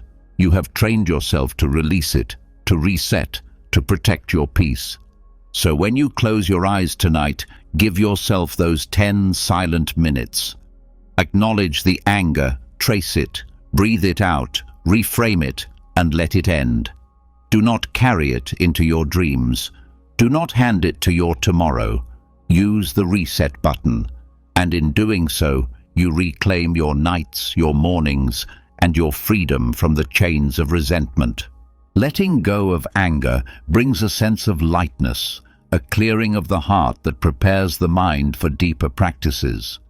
Once you have released resentment, you create space for a different kind of vision, one that goes beyond daily struggles and personal concerns. The Stoics often spoke of stepping back from life to see it with greater clarity, to view human affairs from above, as if the eyes were lifted to the stars. This perspective dissolves the illusion that your problems are enormous and places them within the vastness of the universe. Practiced before sleep, it can shape your dreams and prepare you to wake with a calm detachment, free from the weight of petty worries. This exercise begins by shifting the scale of your attention. Instead of focusing on individual frustrations, turn your thoughts to the size of existence itself. You live on a small planet, turning quietly in an endless cosmos. The conflicts of your day, arguments, delays, disappointments, are specks in this immensity. From above, they shrink until they are no longer chains but grains of dust. This realization is not meant to belittle your life, but to set it in proportion. Perspective heals what intensity distorts. Before closing your eyes, guide your mind as though it were lifting away from your body. Picture yourself lying where you are, then slowly draw back as though rising upward. First, see the room, then the building, then the streets and city. As you continue, the people, cars, and lights all appear as small details in a vast landscape. The higher you rise, the less urgent your day's troubles appear. By the time you picture yourself among the stars, you see your life as part of a much greater order, where everything has its place and nothing is as overwhelming as it once seemed. The Stoics used this view from above to weaken attachment. When you see your possessions from a cosmic distance, they lose their grip on you. The shirt you stained, the phone you misplaced, the money you spent, these shrink into insignificance when measured against the whole of existence. From above, you see how temporary they always were. This reduces anxiety, not by denial, but by context. You realize you can endure loss, because in the grand scale, all loss is natural. This practice also reshapes how you see yourself. From up close, you may feel large, important, consumed by personal struggles. From above, you see yourself as one human among billions, each with their own joys and sorrows. This humbles the ego but also frees it. You are not the center of the universe, and therefore your burdens do not carry the weight you imagined. At the same time, you share your humanity with everyone else, and that connection deepens compassion. The view from above dissolves both arrogance and isolation. The practice can also soften fear. Many anxieties feel overwhelming because they are seen in isolation. A job loss, an illness, a rejection, all seem final when viewed closely. From above, you see that change is constant, that generations before you endured far greater struggles, and that nature itself continues regardless of individual events. This perspective does not erase pain, but makes it bearable. It reminds you that you are part of a rhythm larger than yourself, and within that rhythm, even hardship has its place. Guiding your mind into this perspective before sleep allows the subconscious to absorb it. In dreams, your sense of self loosens, and your awareness of scale can expand. The practice may even develop into lucid dreaming, where you retain awareness within the dream and can continue the exercise consciously. You may find yourself floating above landscapes, seeing life from vast heights and waking with the lingering peace of cosmic detachment. Whether or not lucidity arises, the seeds planted before sleep shape the tone of your rest. One of the most valuable outcomes of this practice is the weakening of resentment and envy. From above, the differences between people blur. The wealthy and the poor, the powerful and the powerless, the admired and the ignored, all appear equally small under the same stars. When you see this, jealousy fades. What matters is not how much more or less someone has, but how each person uses the time given. This awareness clears away comparison and sharpens your focus on your own path. The exercise also heightens gratitude. When you look at life from a cosmic scale, every detail of existence feels extraordinary. The fact that you can breathe, that you can think, that you can love, all these are rare wonders in a universe of lifeless matter. Gratitude does not come only from counting blessings, but from recognizing how unlikely it is that you exist at all. The view from above reveals this truth, and when you wake, you carry a renewed appreciation for even the smallest aspects of life. To deepen the practice, pair it with reflection on time. From above, you see not only space, but also history. Empires have risen and fallen, countless lives have come and gone, and you are one thread in this vast fabric. Your struggles today are part of a flow that will continue long after you are gone. This can feel humbling, but it is also liberating. It shows you that you do not need to carry the world alone. You need only live with virtue in the brief span given to you. The exercise also strengthens focus on what truly matters. When viewed from above, superficial pursuits lose their urgency. Status, possessions, recognition, these fade into the background. What remains significant is how you live, how you treat others, how you use your mind. This clarity simplifies decision-making. It cuts away distraction and aligns you with values that endure. Practiced nightly, it reorders your priorities in ways that last beyond the exercise. It is important to note that this is not escapism. You are not trying to flee your life, but to see it more clearly. The view from above does not deny daily problems. It puts them in context. By stepping back, you prepare yourself to step forward with steadiness. The practice is a tool, not an escape route. It teaches you to return to your life in the morning with greater calm and less attachment, ready to act where you can and accept where you cannot. The ritual can be done in silence, with closed eyes, in the stillness of your bed. Focus on rising step by step, from the immediate surroundings to the farthest reaches of the cosmos. With each step back, repeat quietly in your mind, "This too is small. This too will pass. This too is part of the whole." These phrases anchor the vision in Stoic thought. They prevent the mind from drifting into fantasy and keep it aligned with philosophy.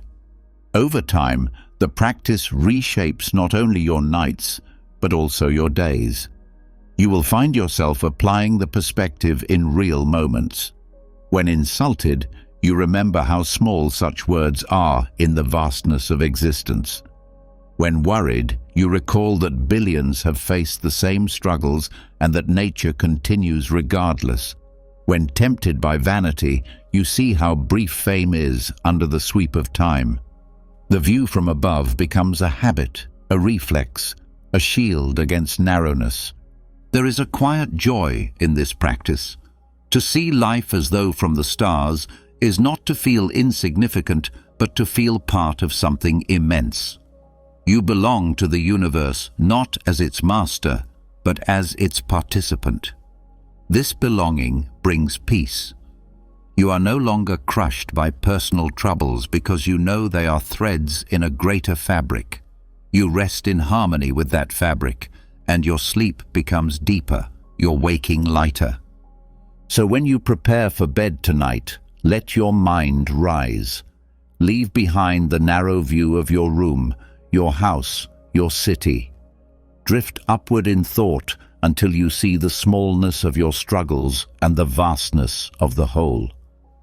Let this perspective sink into your dreams, shaping them into visions of calm detachment.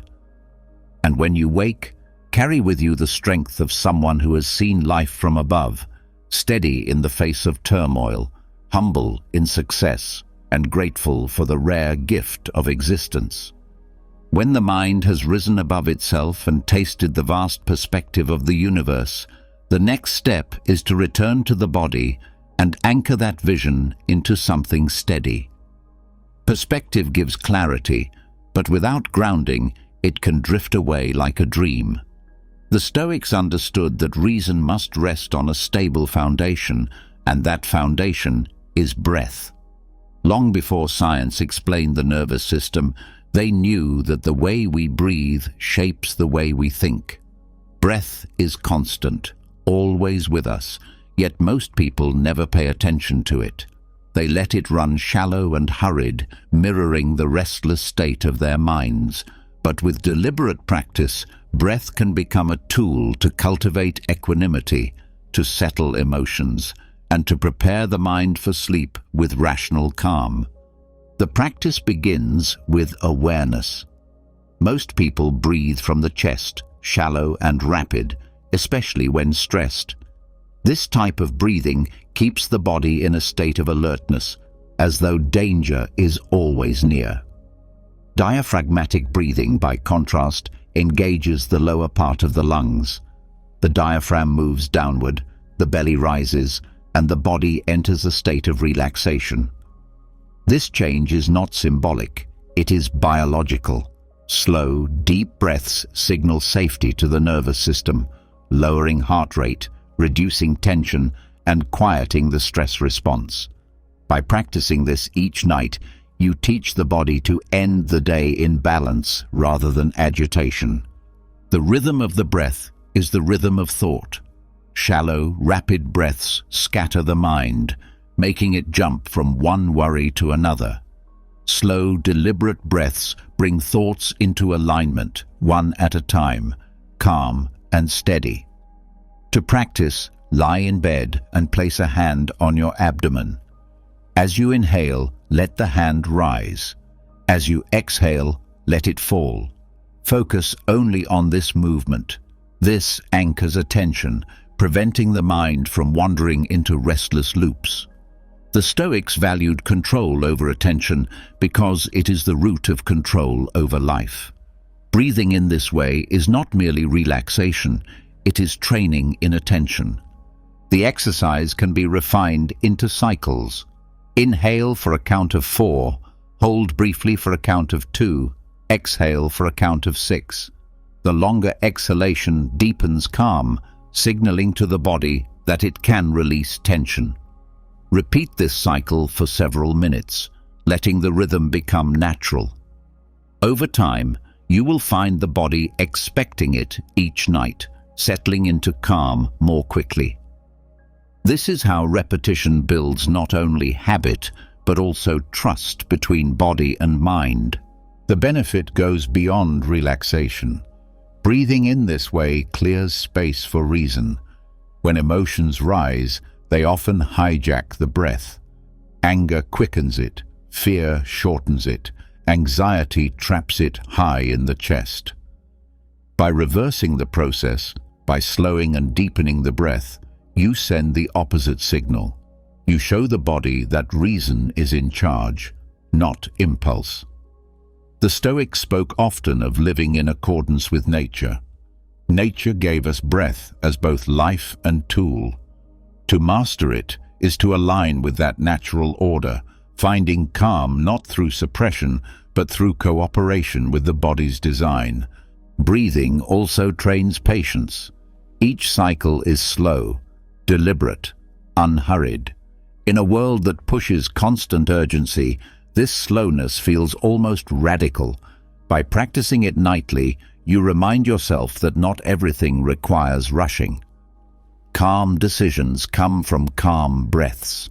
The patience you build in these minutes before sleep spreads into the next day, softening reactions and allowing for measured responses. There is also a deeper philosophical layer. Each breath is temporary. You inhale, you exhale, and it is gone. To focus on breath is to accept transience. It reminds you that life itself is a series of such cycles, moments arriving and departing endlessly. The Stoics often reflected on impermanence, not to despair, but to live fully in each moment. Breathing becomes a physical meditation on this truth. You take what comes, release what leaves, and remain steady in the flow. Another benefit of diaphragmatic breathing is its ability to cleanse the mind of clutter. Worries and regrets often rise when you lie down at night, stealing rest. By focusing on the breath, you interrupt this loop. Each inhalation becomes a reminder of presence, each exhalation a release of distraction. This is not escape, but discipline. You are training the mind to choose where to rest rather than being dragged by restless thoughts. Some find it helpful to pair the breath with a phrase. Inhale with, "I take in calm," exhale with, "I release tension," or inhale with, "This moment is enough," exhale with, "I let go of the rest." These simple phrases direct the subconscious, linking rational thought to the rhythm of the body. Over time, the association becomes automatic. The words fade, but the calm remains. Breathing also sharpens awareness of the present. The Stoics warned against being trapped in the past or anxious about the future. Breath anchors you to now. You cannot breathe yesterday, nor can you breathe tomorrow. You can only breathe this moment. When you fully inhabit each cycle, you practice presence in its simplest form. This presence spreads into the rest of life, making you more attentive to small joys, less distracted by regrets, and less consumed by anticipation. For those who struggle with sleep, this practice offers a natural remedy. Sleep requires the body to release control, but the restless mind resists. Diaphragmatic breathing bridges the two. The body enters calm, the mind follows, and sleep arrives not as a forced demand, but as a natural continuation. This shows the wisdom of working with the body rather than against it. Another important aspect is humility. Breathing is the most basic act of life, shared by every living being. By focusing on it, you are reminded of your connection to all existence. The same air that fills your lungs flows through others, through animals, through plants. The rhythm of your breath links you to the rhythm of the world. This humility softens the ego and fosters gratitude. There is also strength in noticing how resilient the breath is. No matter what hardships you face, the breath remains. It continues, steady, reliable.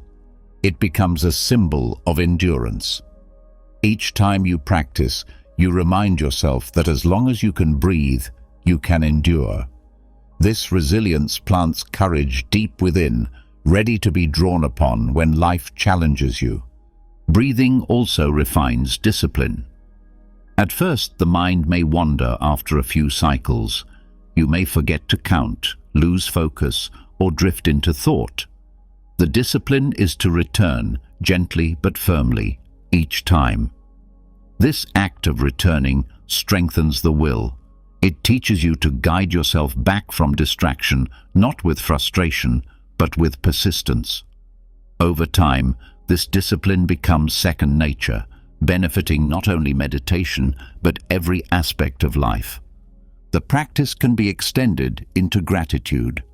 With each inhale, acknowledge the gift of air freely given.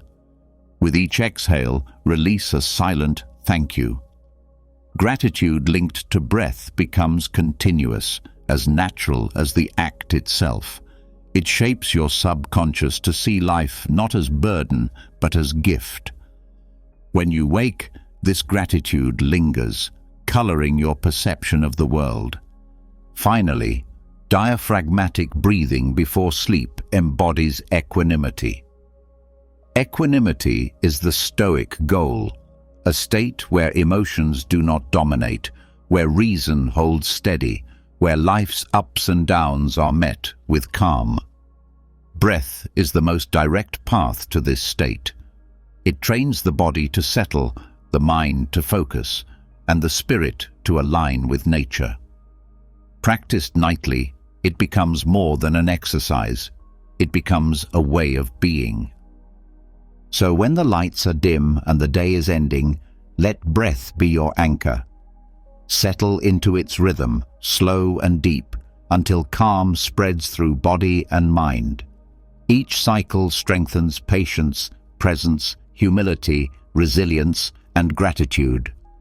Each breath carries you closer to the Stoic ideal of steady reason and quiet strength. And when sleep comes, it arrives not as escape, but as continuation of this harmony, preparing you to rise clear and composed with the dawn. The rhythm of the breath steadies the mind and restores clarity.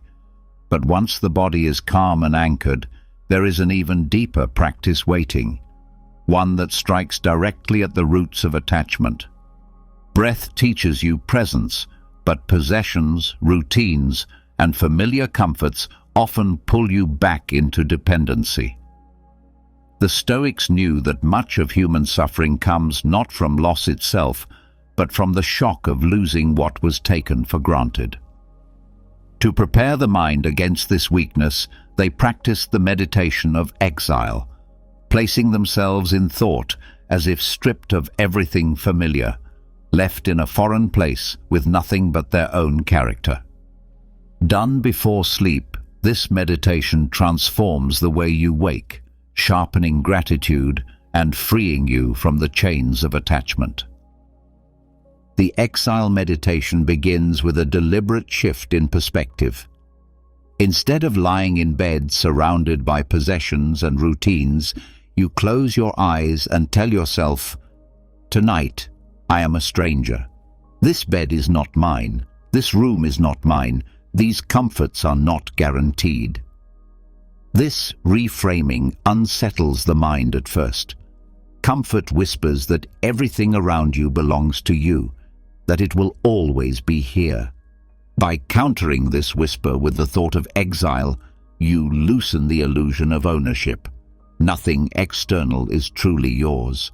You borrow it from fortune, and fortune may reclaim it without warning. The strength of this practice lies in its honesty. History is full of exiles, people who one day had homes, lands, and routines, and the next day had none. The Stoics themselves lived through such realities. Seneca was banished. Epictetus was born a slave. Marcus Aurelius ruled during plagues and wars that displaced countless people. By practicing exile in thought, you join a tradition of preparation. You face the truth that life can change overnight, and by rehearsing it, you reduce its sting. Begin by mentally stripping away the objects around you. Tell yourself, if tomorrow I had to leave this room forever, how would I meet the day? Look at each item, clothes, books, furniture, and release the idea that it defines you. These things serve you, but they are not you. When you detach in this way, you reveal the core of who you are without them. That core is what matters most, because it is what exile cannot take. The meditation goes further than possessions. It also questions routines. Think of the comforts you expect each morning, your usual breakfast, your familiar path to work, the voices you hear every day. Now remove them in thought. Picture yourself in a new land where none of these routines exist. At first, the thought feels isolating, even frightening. But stay with it. Notice how quickly the mind begins to adapt, searching for new ways to survive, new habits to build. This flexibility is the hidden lesson of exile. The human spirit bends without breaking. When you see this, you no longer fear change as much, because you know adaptation is within you. The practice also challenges the illusion of permanence. Most people live as though their world is fixed, as though the same bed, the same house, the same circle of friends will remain forever. But nothing in life is permanent. Exile meditation breaks this illusion each night, reminding you that clinging to permanence is the source of suffering. When you accept impermanence, you live lighter. You use what you have while you have it, but you do not become its prisoner. A powerful part of this exercise is gratitude. When you strip everything away in thought, you wake to find it still there. The room, the bed, the routines, they return in the morning, no longer taken for granted, but seen as gifts. You feel relief not because the world changed, but because your perception changed. Gratitude is sharper after exile because the absence you rehearsed makes presence sweeter.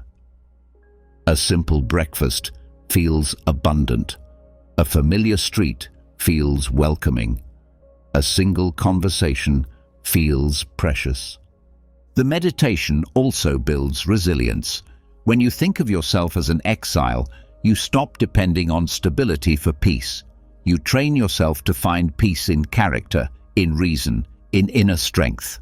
This means that when real disruptions come, loss of job, change of home, movement to new places, you are less shaken.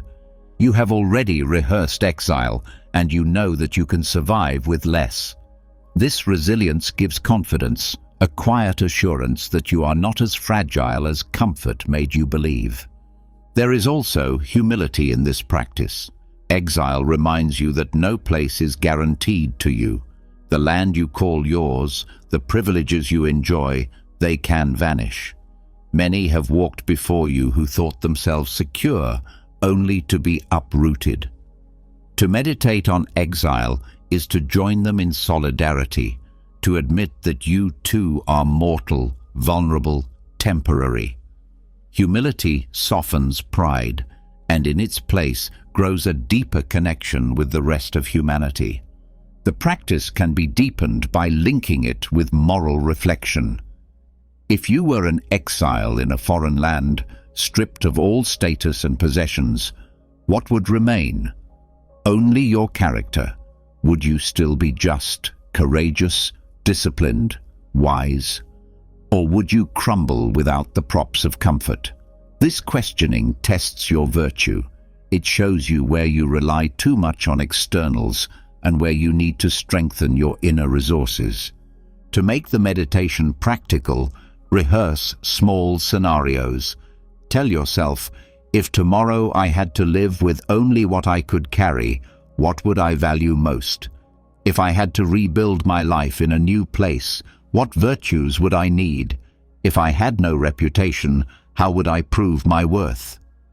These questions move exile from abstract thought to concrete preparation. They teach you to prioritize what cannot be taken: knowledge, discipline, kindness, courage. The exile meditation can also be paired with the breath. As you inhale, think, "This moment is all I have." As you exhale, think, "I release what is not mine." The rhythm of breath reinforces the philosophy, tying the mind's reflection to the body's rhythm. This embodiment makes the lesson sink deeper, beyond thought and into habit. Another dimension of the practice is compassion. When you rehearse exile, you glimpse what millions throughout history have faced in reality: refugees, wanderers, the displaced. This reflection cultivates empathy. You see your own life not as isolated, but as part of a broader human experience. Compassion grows, and with it, generosity. You become more willing to help others because you know, in your own way, what it means to lose. The meditation also sharpens awareness of the present. When you live as though you might be uprooted tomorrow, you stop delaying joy. You savor the conversations, the meals, the small comforts, because you know they may not remain. This awareness does not create despair, but intensity. Life becomes richer, not poorer, when viewed through the lens of exile.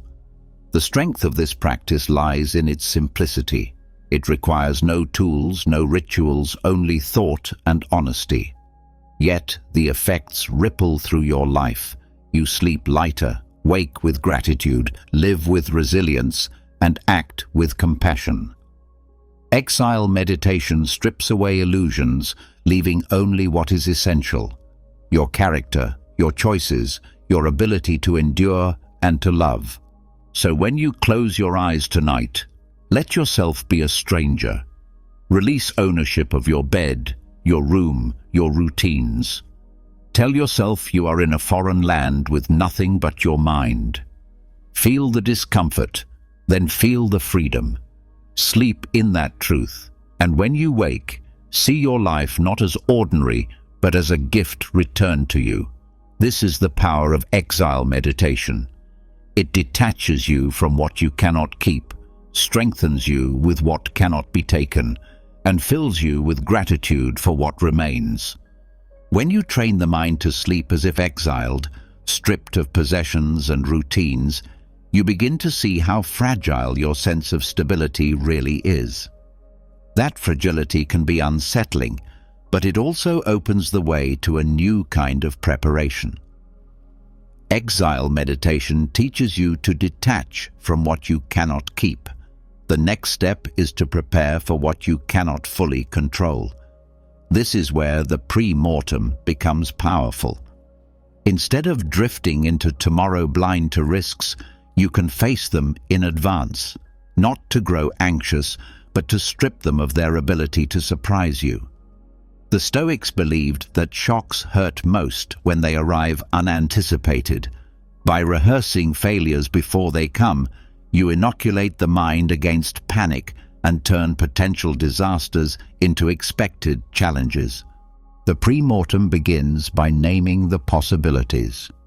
Before you close your eyes, let your thoughts settle on tomorrow and ask, what could go wrong?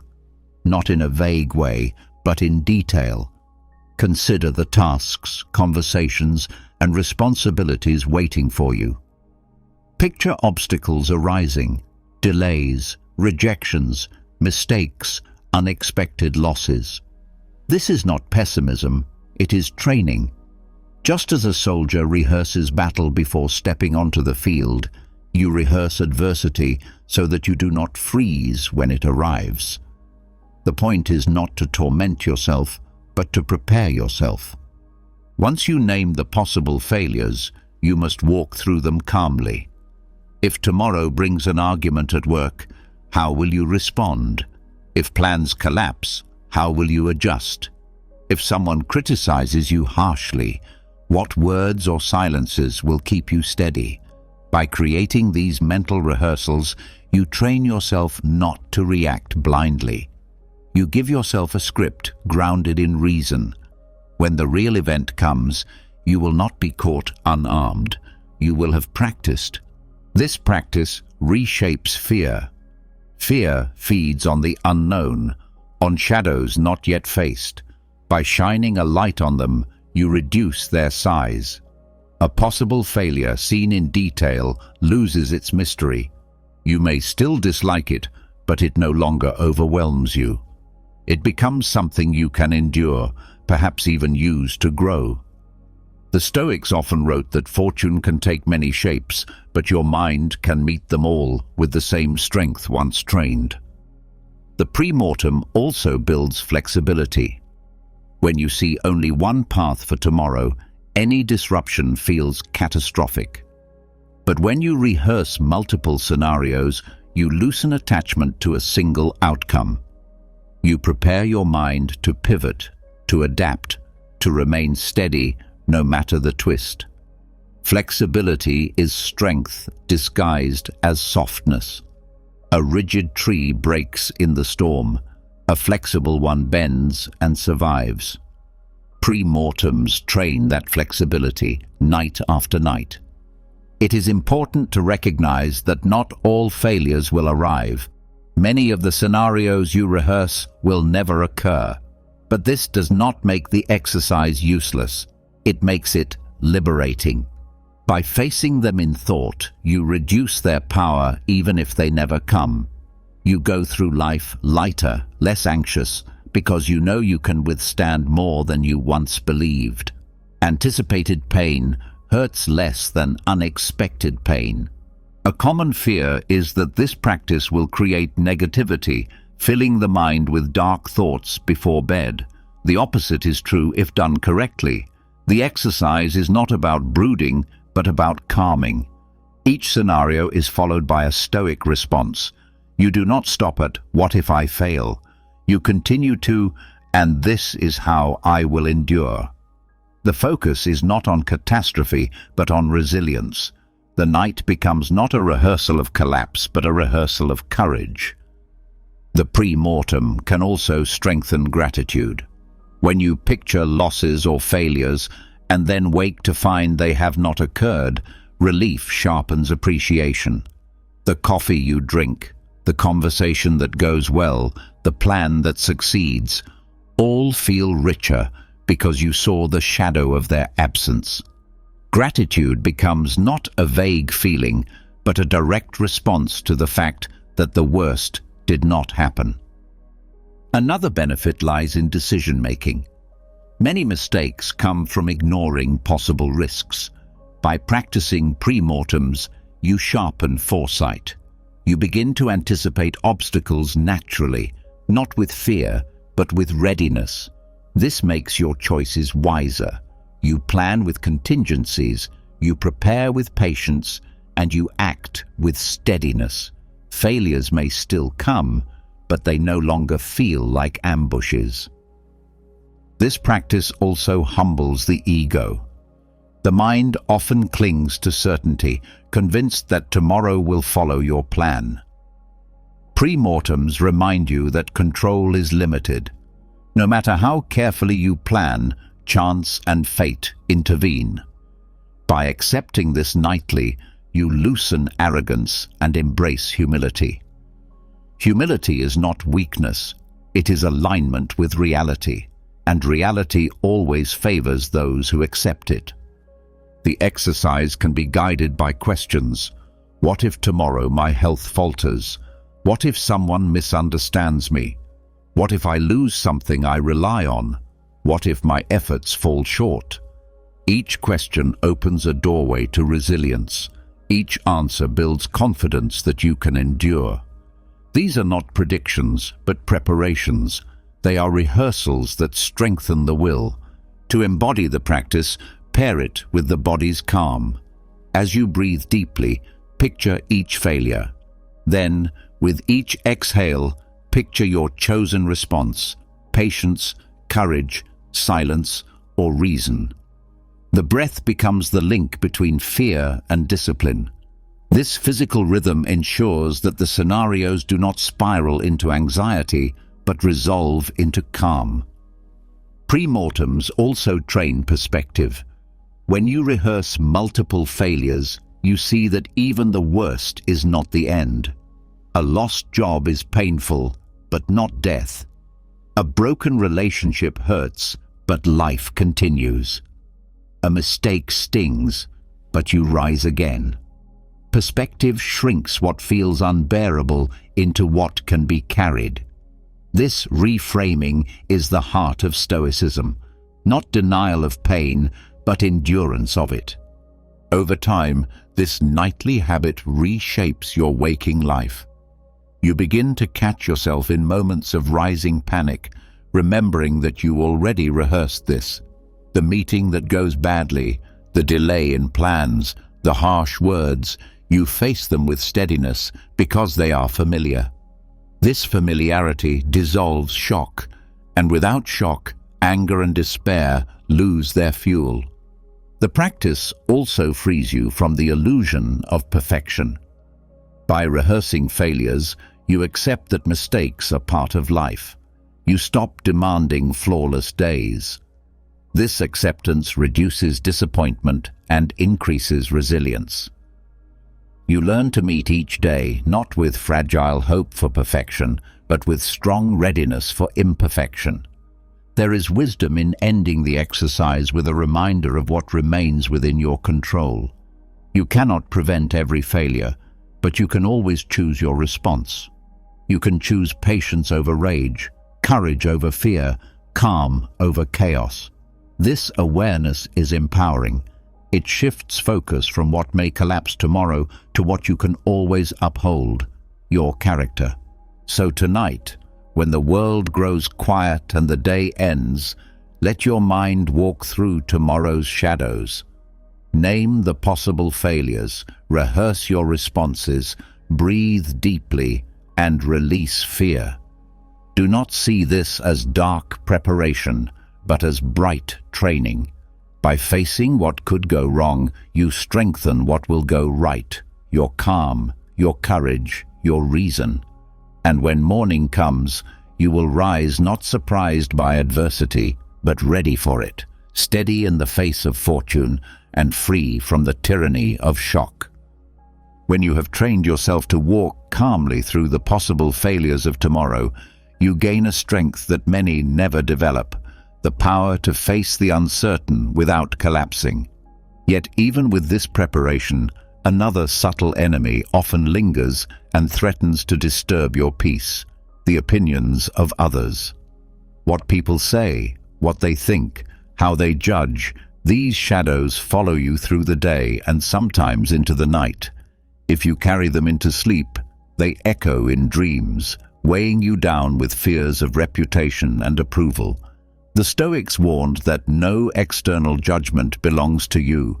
It is beyond your control and therefore not worthy of your chains.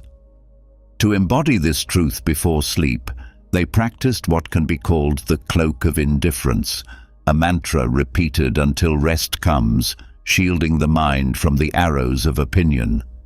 The practice begins by acknowledging the grip of social approval. Human beings are wired to care about belonging, about how they appear in the eyes of others. This instinct once protected survival, but in the modern world, it can become a prison. Criticism at work, gossip among peers, disapproval from family. These can dominate the mind long after the event itself. By the time night arrives, you may still feel the sting of words spoken hours earlier. Without intervention, this sting hardens into resentment or anxiety.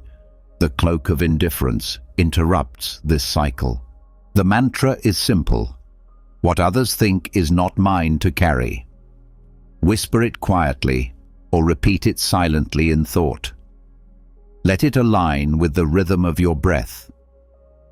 Inhale with acceptance of your own actions.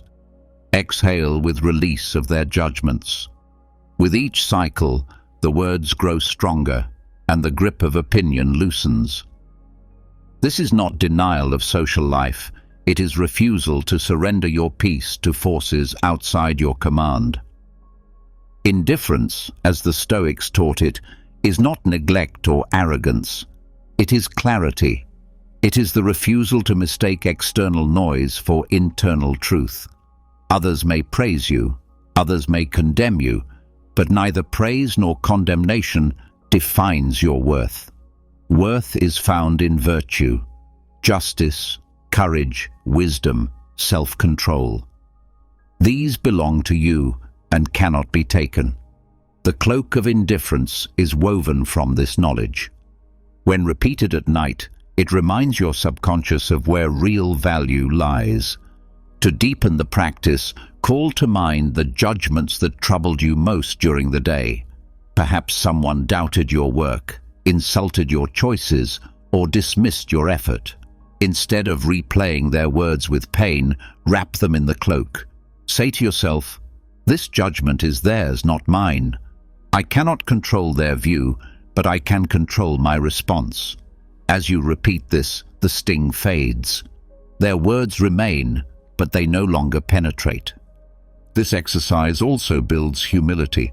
Indifference to opinions does not mean dismissing others as unimportant. It means seeing their judgments as reflections of their own minds, shaped by their experiences, fears, and ignorance. You are reminded that just as they judge you, you have judged others, often without full understanding. Humility softens pride while freeing you from dependence on approval. The cloak of indifference strengthens courage as well. Fear of opinion often keeps you from action. You avoid risks because you dread how failure might appear. By practicing indifference each night, you train yourself to value action over reputation. You remind yourself that growth is worth more than applause. With time, this courage seeps into your days. You speak more freely, you act with conviction, and you live without the constant weight of imagined judgment. The mantra also quiets envy.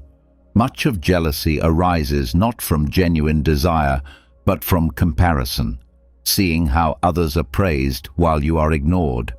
By releasing the need for external validation, envy weakens.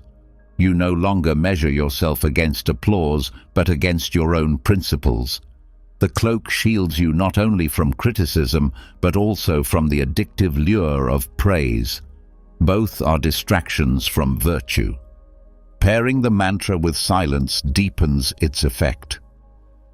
After repeating the words, allow moments of stillness where you rest in their truth. Feel the lightness that comes when you no longer chase approval or fight criticism. This stillness carries into dreams, shaping them away from anxious replay of social encounters and into visions of calm. When you wake, the shield remains, protecting you from being ruled by other people's thoughts. There is a subtle power in making this mantra nightly. Repetition is what turns philosophy into reflex. At first, you may feel only partial release. Opinions still sting, approval still tempts. But with each night, the subconscious learns. The words carve pathways in the mind until indifference becomes natural. Criticism that once lingered for days begins to fade within minutes. Praise that once inflated the ego loses its pull. You become steady, unmoved by external winds. The cloak of indifference is not isolation, it is freedom. It allows you to participate fully in life, to connect with others, to contribute meaningfully without being enslaved by their shifting judgments. You act not for applause or fear of rejection, but from principle. And when you close your eyes at night, you rest knowing that your peace does not depend on anyone else's opinion.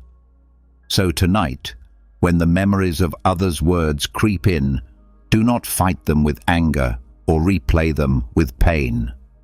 Wrap yourself in the cloak. Repeat the mantra until sleep takes you. What others think is not mine to carry. Let the shield settle over your mind, steadying you in calm.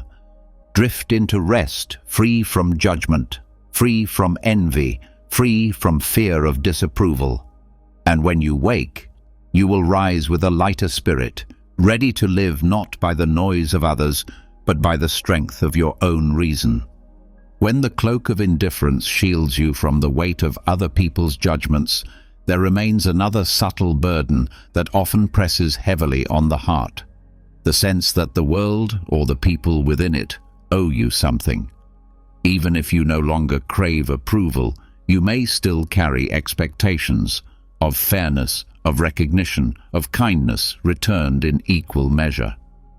These expectations, when unmet, stir frustration and disappointment. The Stoics warned against this mindset, for entitlement blinds you to reality and makes you a slave to bitterness. To dissolve it, they practiced a meditation each night, the reminder that no one owes you anything. By training this perspective before sleep, you free yourself from resentment and awaken with humility, ready to meet life as it is rather than as you think it should be. The exercise begins by confronting the hidden expectations you carry. Perhaps you expect thanks for the efforts you give, or loyalty in return for loyalty, or fairness from strangers. These expectations feel natural, even justified. Yet when reality fails to meet them, pain follows. The phrase, "no one owes me," is not a denial of justice, but a recognition of reality. People act from their own reasons, shaped by their own struggles, ignorance, or desires. Their actions are not controlled by your hopes. By repeating the phrase before bed, you remind yourself that disappointment arises not from their behavior alone, but from your demand that they behave differently. The power of this exercise lies in shifting responsibility. Instead of saying, "They wronged me because they did not give what I deserved," you say, "I erred in expecting what was never mine to claim." This does not excuse cruelty or dishonesty, but it reframes your relationship to it. You cannot control whether others repay kindness, but you can control whether you give kindness without strings. By releasing the thought of debt, you reclaim your freedom. Practice begins with recalling the day's moments of frustration. Did you feel slighted when someone ignored you? Did you feel irritated when help you gave was not acknowledged? Did you feel anger when someone failed to act as you hoped? Bring these memories into awareness. Then quietly repeat, "No one owes me." Let the words sink into the mind until they soften the sting. You are not entitled to their thanks, their attention, or their perfect behavior. They act as they choose, and your peace depends on your own choice, not theirs. This meditation cultivates humility. Entitlement often disguises pride, the belief that because you acted well, the universe should reward you. But life does not operate on contracts written by your expectations. To live humbly is to accept that the world is not organized for your benefit. By ending the day with this reminder, you reduce the pride that feeds frustration and open yourself to gratitude for what comes freely, without demand. The exercise also deepens resilience. When you expect less, you are shocked less. Disappointments lose their sharp edge because you no longer see them as betrayals of what you were owed. Instead, you see them as natural outcomes of human behavior. People forget, people fail, people act selfishly. This is part of life. By rehearsing this truth at night, you prepare yourself to meet it calmly in the morning. Another layer of the practice is generosity. When you release the demand that others owe you, your giving becomes purer. You help not to be thanked, but because helping aligns with your character. You forgive not to receive recognition, but because forgiveness frees your own soul. You love not to be loved in return, but because love itself is a virtue. This shift transforms relationships. You interact without hidden contracts, without unspoken debts. The freedom this creates is profound. The meditation also clears the way for gratitude. When you tell yourself no one owes you, every kindness you do receive feels like a gift rather than payment. A smile, a word of thanks, a gesture of support. These no longer feel like your due, but like treasures. Gratitude blossoms because entitlement has been cleared from the soil. The morning after this meditation often feels lighter, as though the world is full of unexpected blessings rather than withheld debts. It is helpful to pair the phrase with the breath. As you inhale, remind yourself, I own only my choices. As you exhale, repeat, no one owes me. This rhythm engraves the thought into both body and mind. Over time, the association becomes reflex. Disappointment arises, but the breath brings back the mantra, dissolving resentment before it hardens. The exercise can extend beyond people to life itself.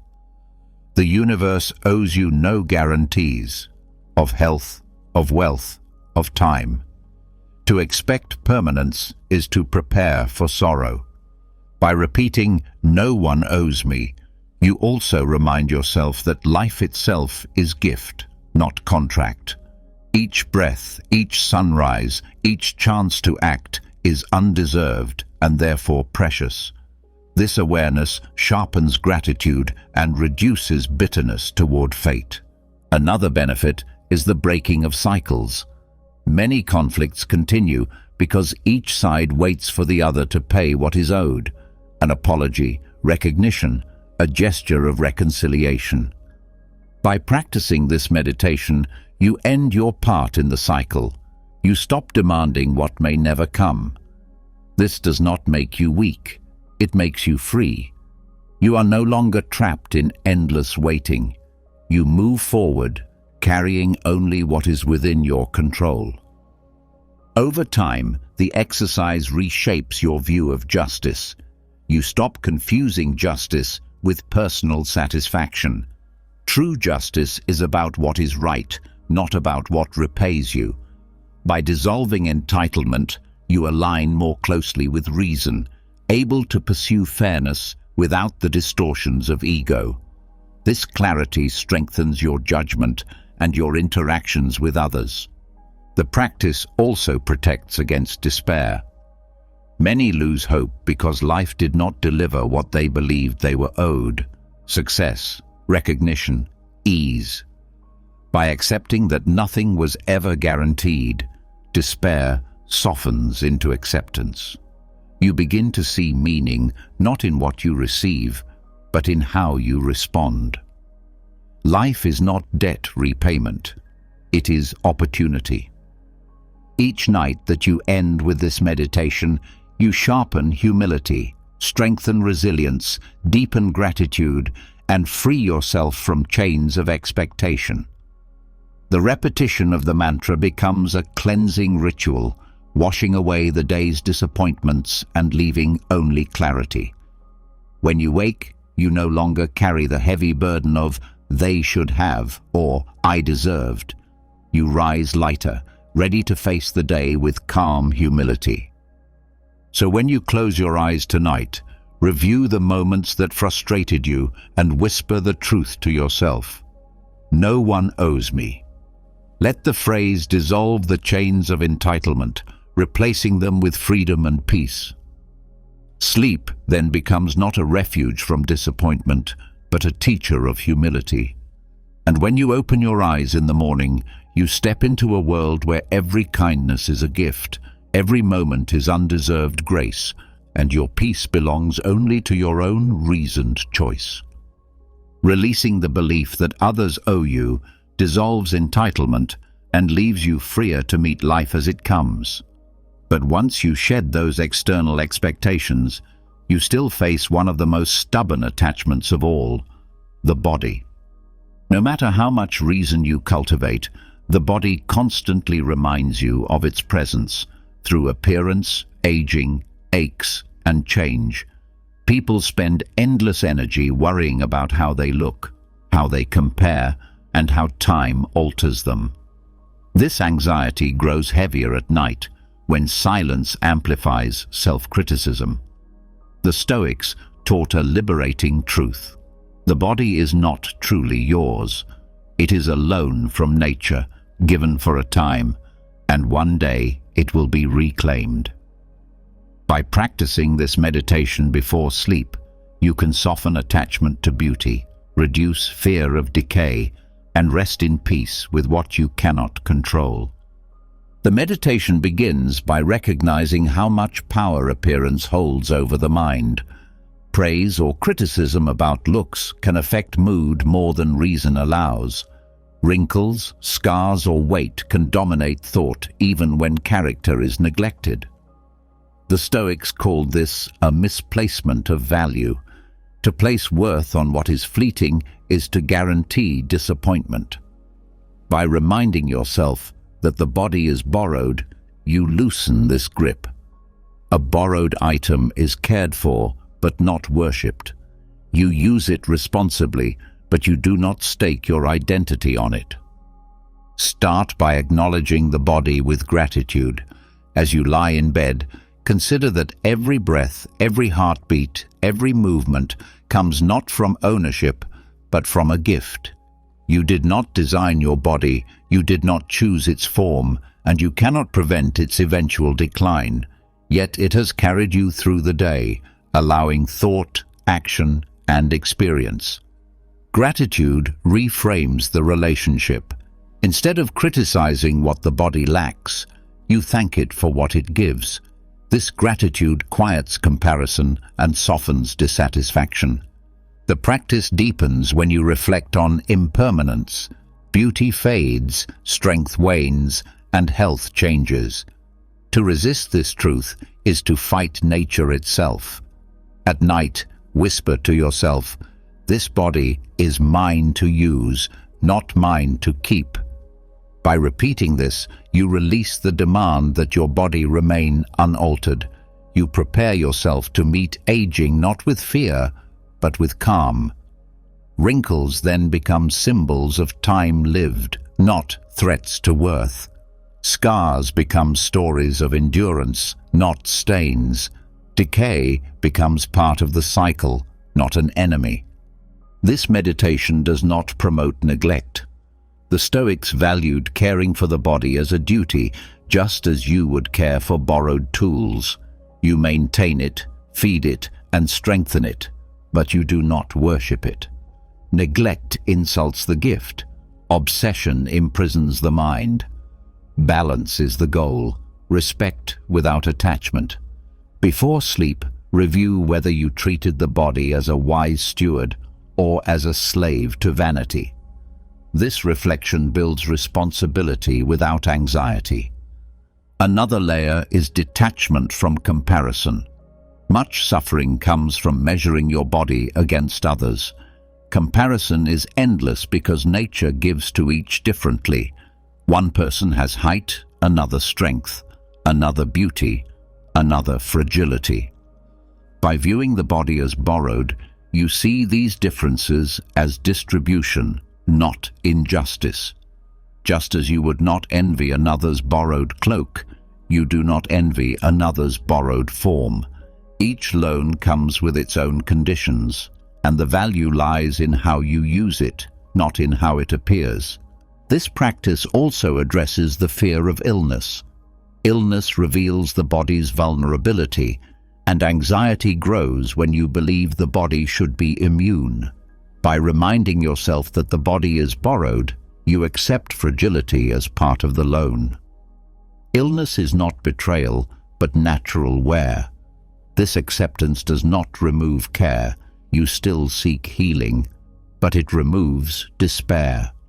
You no longer feel personally wronged by sickness. You see it as part of the agreement you never signed, but always lived under. The meditation fosters humility. Many people take pride in appearance as if they had created themselves. To see the body as borrowed strips away arrogance. You did not shape your face, your frame, or your features. Fortune gave them, and fortune may take them. What remains under your control is how you live, how you act, how you cultivate character. Humility shifts focus from surface to substance, from what is seen to what is chosen. There is also liberation in recognizing that judgment of appearance belongs to others, not to you.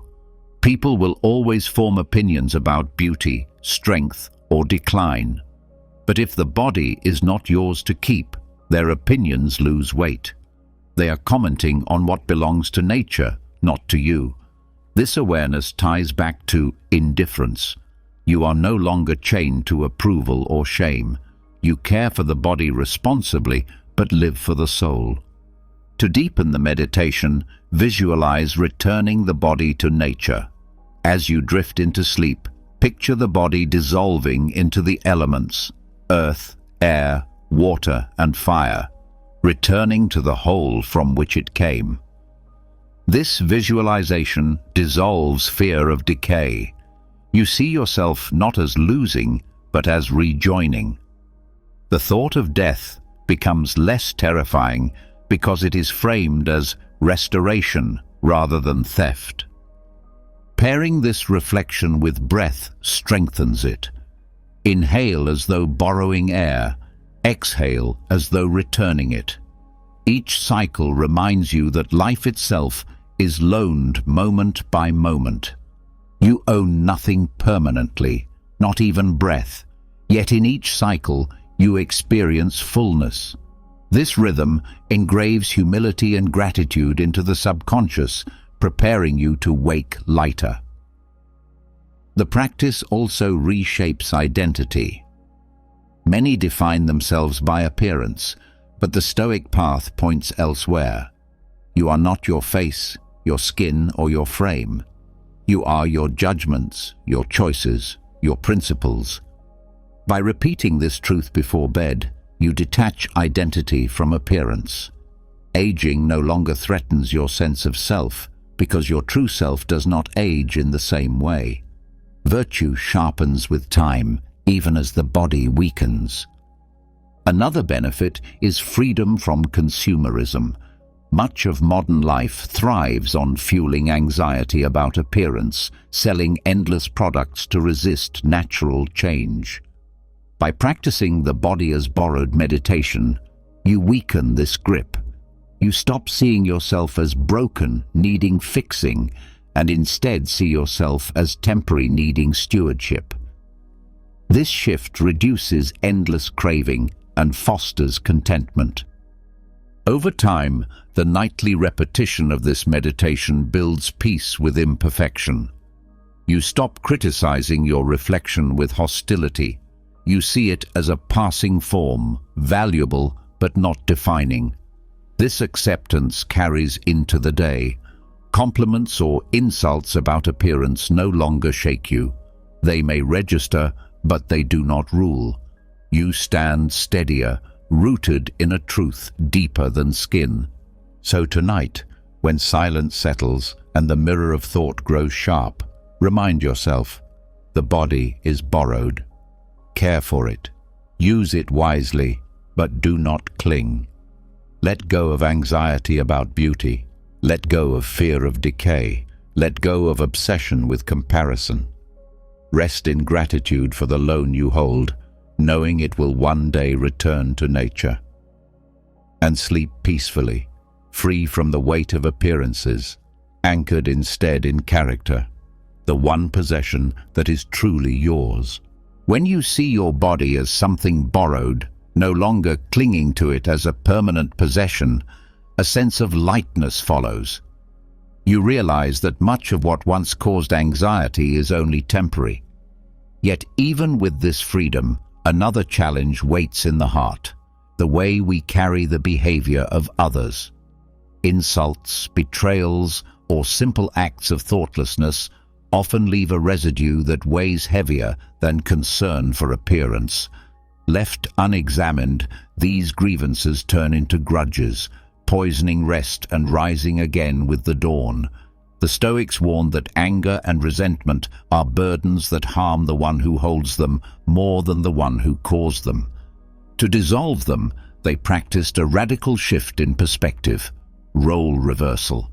By placing yourself in the position of those who wronged you, you learn to understand their motives, soften judgment, and build compassion that lasts beyond the night.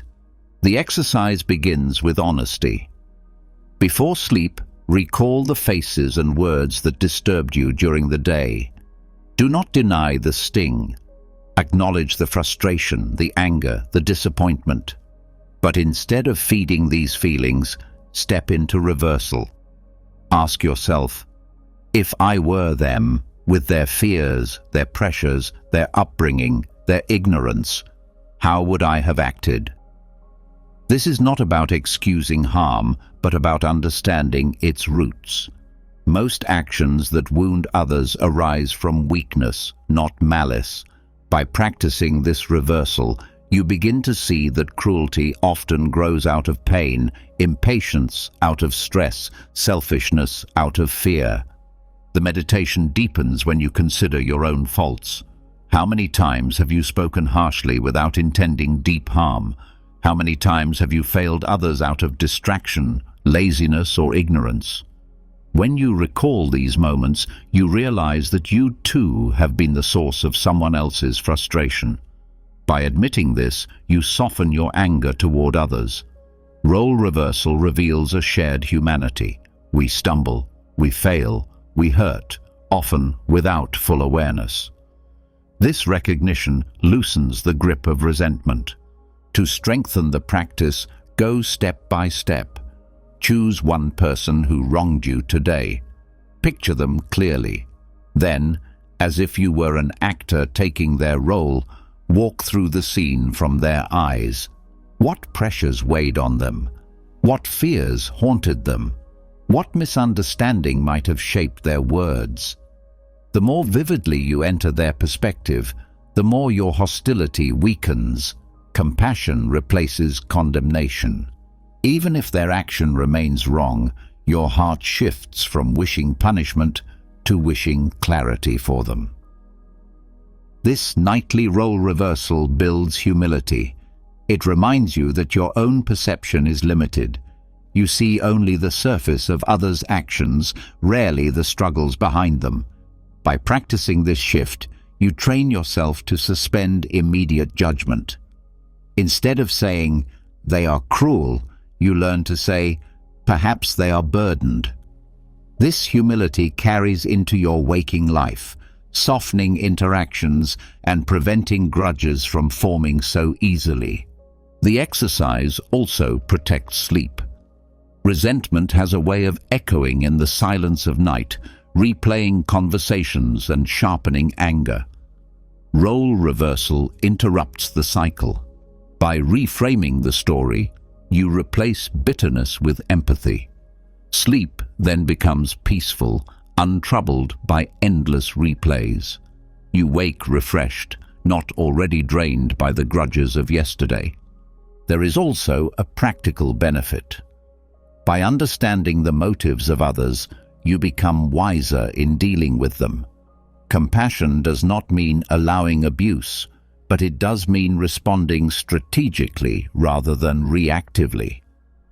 When you see that someone lashes out from insecurity, you no longer take their words personally. You choose responses that address the root rather than the surface. Role reversal builds both compassion and skill. Pairing the practice with breath makes it more powerful. Inhale while stepping into their perspective. Exhale while releasing resentment. With each cycle, you embody the truth that anger is not permanent. It can be transformed. This rhythm connects the mind's reflection with the body's calm, engraving the lesson more deeply. Another layer of the exercise is forgiveness. Forgiveness here is not forgetting or denying harm, but releasing the desire for revenge. When you see yourself in the one who wronged you, the desire for punishment fades. You realize that justice does not require your bitterness. You forgive not for their sake, but for your own freedom. Holding a grudge is like drinking poison to hurt someone else. Role reversal shows you this truth viscerally, freeing you to let go. The practice can extend beyond individuals to groups. Sometimes resentment builds toward entire communities, workplaces, or even humanity itself. By practicing reversal, you remind yourself that each group is made of individuals with stories, struggles, and limits. This widens compassion and shrinks prejudice. It breaks down the illusion of us versus them and replaces it with the recognition that all stumble in different ways. Over time, this meditation reshapes character. You become slower to anger, quicker to understanding, steadier in conflict. You learn to meet hostility with calm because you have trained yourself to see the pain behind it. Grudges no longer dominate because empathy dissolves them. This transformation is not instant, but cumulative, built night after night. The Stoics understood that compassion is not weakness, but strength. To return harm with harm is easy. To return harm with understanding is mastery. Role reversal trains this mastery in silence, planting seeds of empathy in the subconscious. As you sleep, these seeds grow, preparing you to rise in the morning with a softer heart and a clearer mind. So when you prepare for bed tonight, recall the faces that troubled you. Step into their shoes, feel their burdens, see their struggles. Remind yourself that you too have failed, you too have caused pain. Repeat this until resentment fades into compassion. Sleep then comes not as escape, but as renewal, and when you wake, you will rise freer, lighter, no longer chained by grudges, but guided by the strength of understanding. When you learn through nightly role reversal to dissolve grudges and replace resentment with compassion, you free the heart from unnecessary chains. Yet once the heart is freed, there remains the question of direction. Compassion without purpose risks becoming passive, while purpose without compassion risks becoming harsh. The Stoics taught that both must be united under a larger principle, service to the whole. Marcus Aurelius reminded himself that he was not born for pleasure, but for duty, not for isolation, but for contribution. To carry this sense of universal duty into the night is to let purpose seep even into your dreams. Sleep then becomes not only rest, but alignment with the cosmic order, preparing you to wake with strength and clarity. The meditation begins by recalling that every being is part of a greater whole. You are not separate from the world, but a piece of it, woven into its fabric. Marcus described himself as a limb of the larger body of humanity, meant to work for the benefit of the whole rather than for himself alone. To adopt this truth before bed is to quiet selfish desires and replace them with service. You remind yourself that your life is not about gaining as much as possible, but about giving what you can while you are here. Start by reviewing your day through this lens. Did your actions serve only your own comfort, or did they contribute to the larger good? Did you leave those around you lighter or heavier by your presence? This review is not meant to scold, but to sharpen awareness. Where you fell short, you plant the intention to rise better tomorrow. Where you acted with service, you acknowledge it with quiet satisfaction, not pride. The point is not to judge yourself, but to align with the duty that transcends you. As you prepare to sleep, let the thought of universal duty become your final focus. Whisper to yourself, I am part of the whole. My duty is to serve the whole. Repeat this mantra as you drift into rest. The repetition engraves it into the subconscious, shaping dreams around purpose rather than restlessness.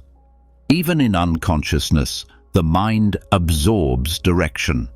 You awaken with renewed commitment, not because of external pressure, but because the idea has rooted itself deeply.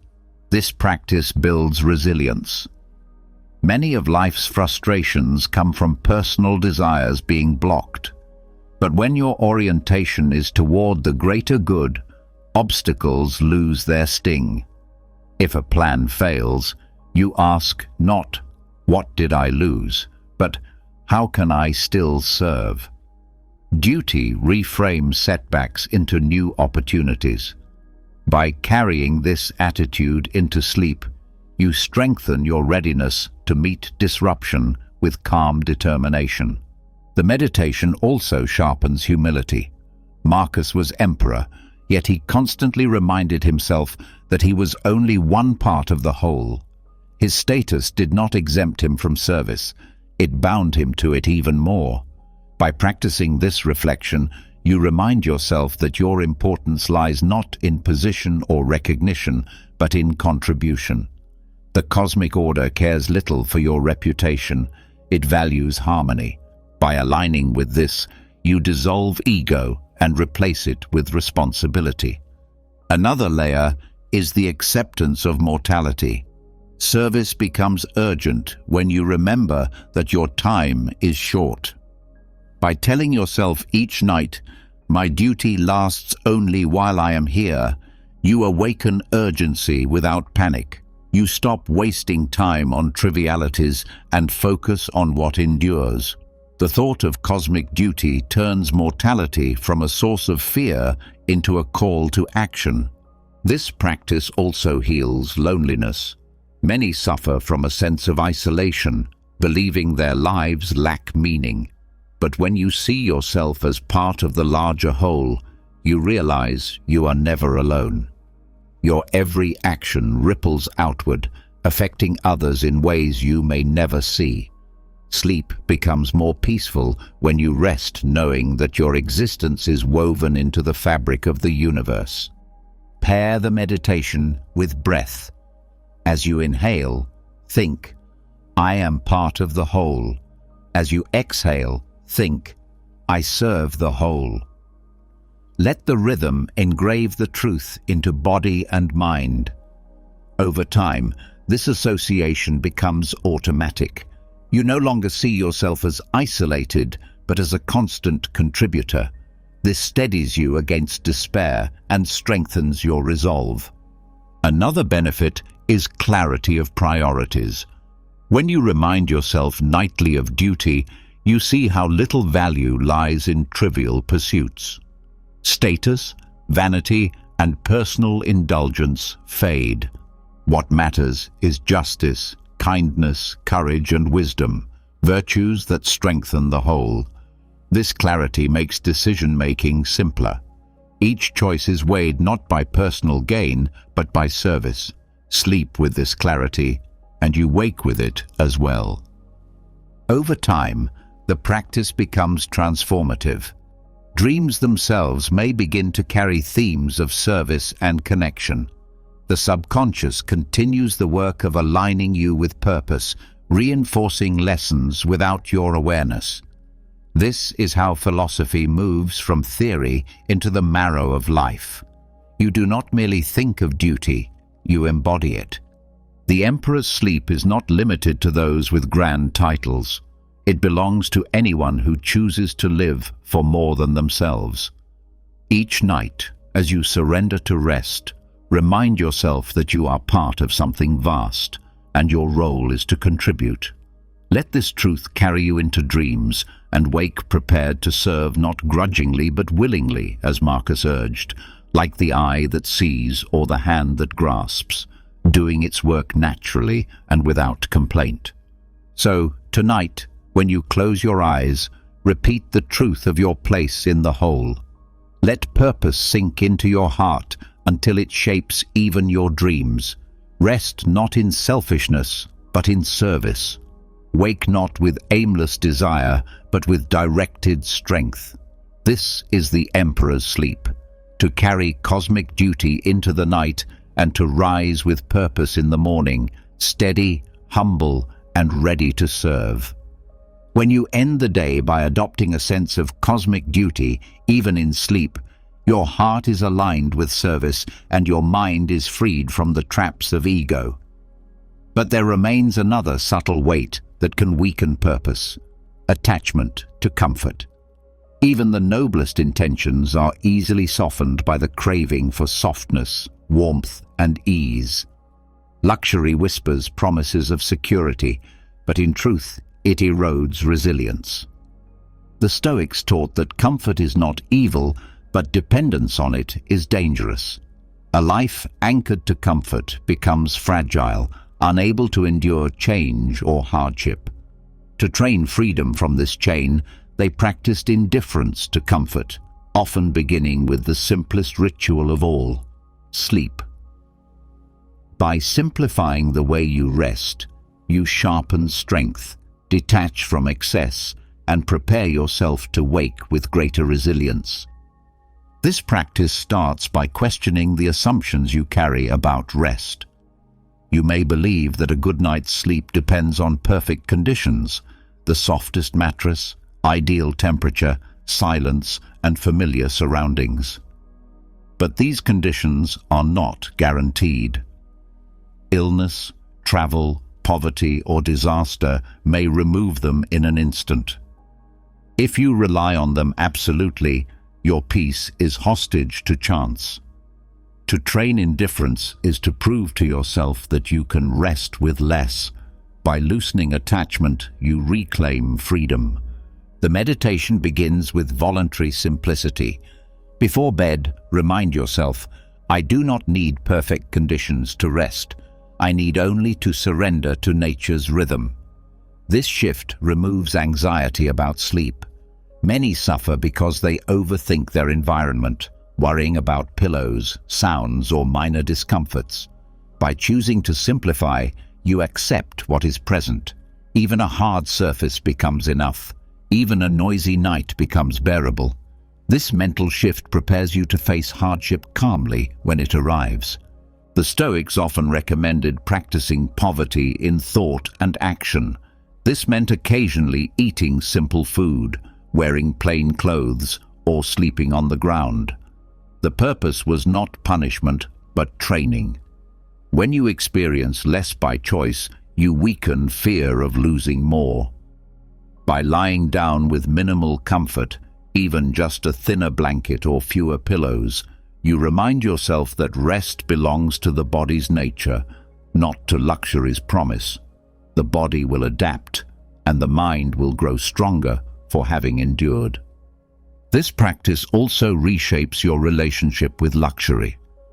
When you sleep with less, you begin to see how much of what you once considered necessary is merely preference.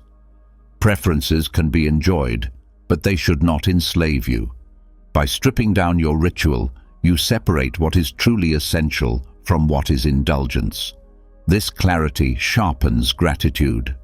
When you do return to comfort, you value it without clinging, knowing that you can thrive without it. The exercise strengthens resilience in daily life. Hardship does not schedule itself politely. It arrives uninvited: illness, travel delays, loss of resources. If you have trained yourself to sleep without ideal conditions, you meet such disruptions calmly. You do not panic when a bed is unavailable or when discomfort persists.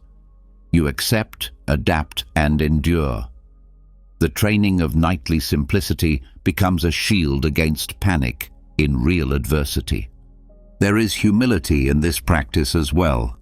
Luxury often feeds arrogance, the belief that you deserve more than others.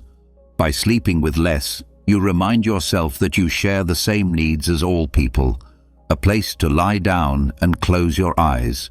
You reconnect with the common human condition. This humility deepens compassion, making you more willing to understand and support those who lack what you have. Another dimension of indifference to comfort is freedom from anxiety. Much of modern restlessness comes not from genuine discomfort, but from fear of losing comfort. People worry about sleep quality, about missing hours, about lacking the perfect setup. This fear itself prevents peace. By practicing simplicity, you prove that rest is still possible without ideal conditions. Anxiety fades when you see that nature provides enough. The practice can also be linked to gratitude. Each night, as you simplify your rest, remind yourself that many in the world sleep with far less, on floors, in shelters, in conditions of hardship. Instead of resenting minor discomforts, you feel thankful for what you have. Gratitude softens desire for more and replaces complaint with perspective. To deepen the meditation, pair it with reflection on mortality. Ask yourself, if this were my last night, would the softness of the bed matter? Would the arrangement of pillows carry meaning? Or would my final concern be the quality of my soul? This question strips away obsession with comfort and refocuses attention on virtue. You fall asleep not chasing luxury, but nurturing character. There is also wisdom in seeing discomfort as teacher. When you feel the hardness of a surface, the chill of air, or the absence of a familiar blanket, let the discomfort sharpen awareness rather than agitation. Say to yourself, this is training. Discomfort reveals how much of suffering is created by resistance rather than by sensation itself. When you accept the feeling without complaint, it loses its power. This lesson applies not only to sleep, but to every hardship you face.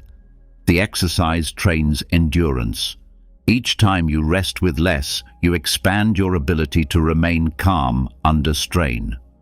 Endurance is not built by indulging comfort, but by meeting discomfort willingly.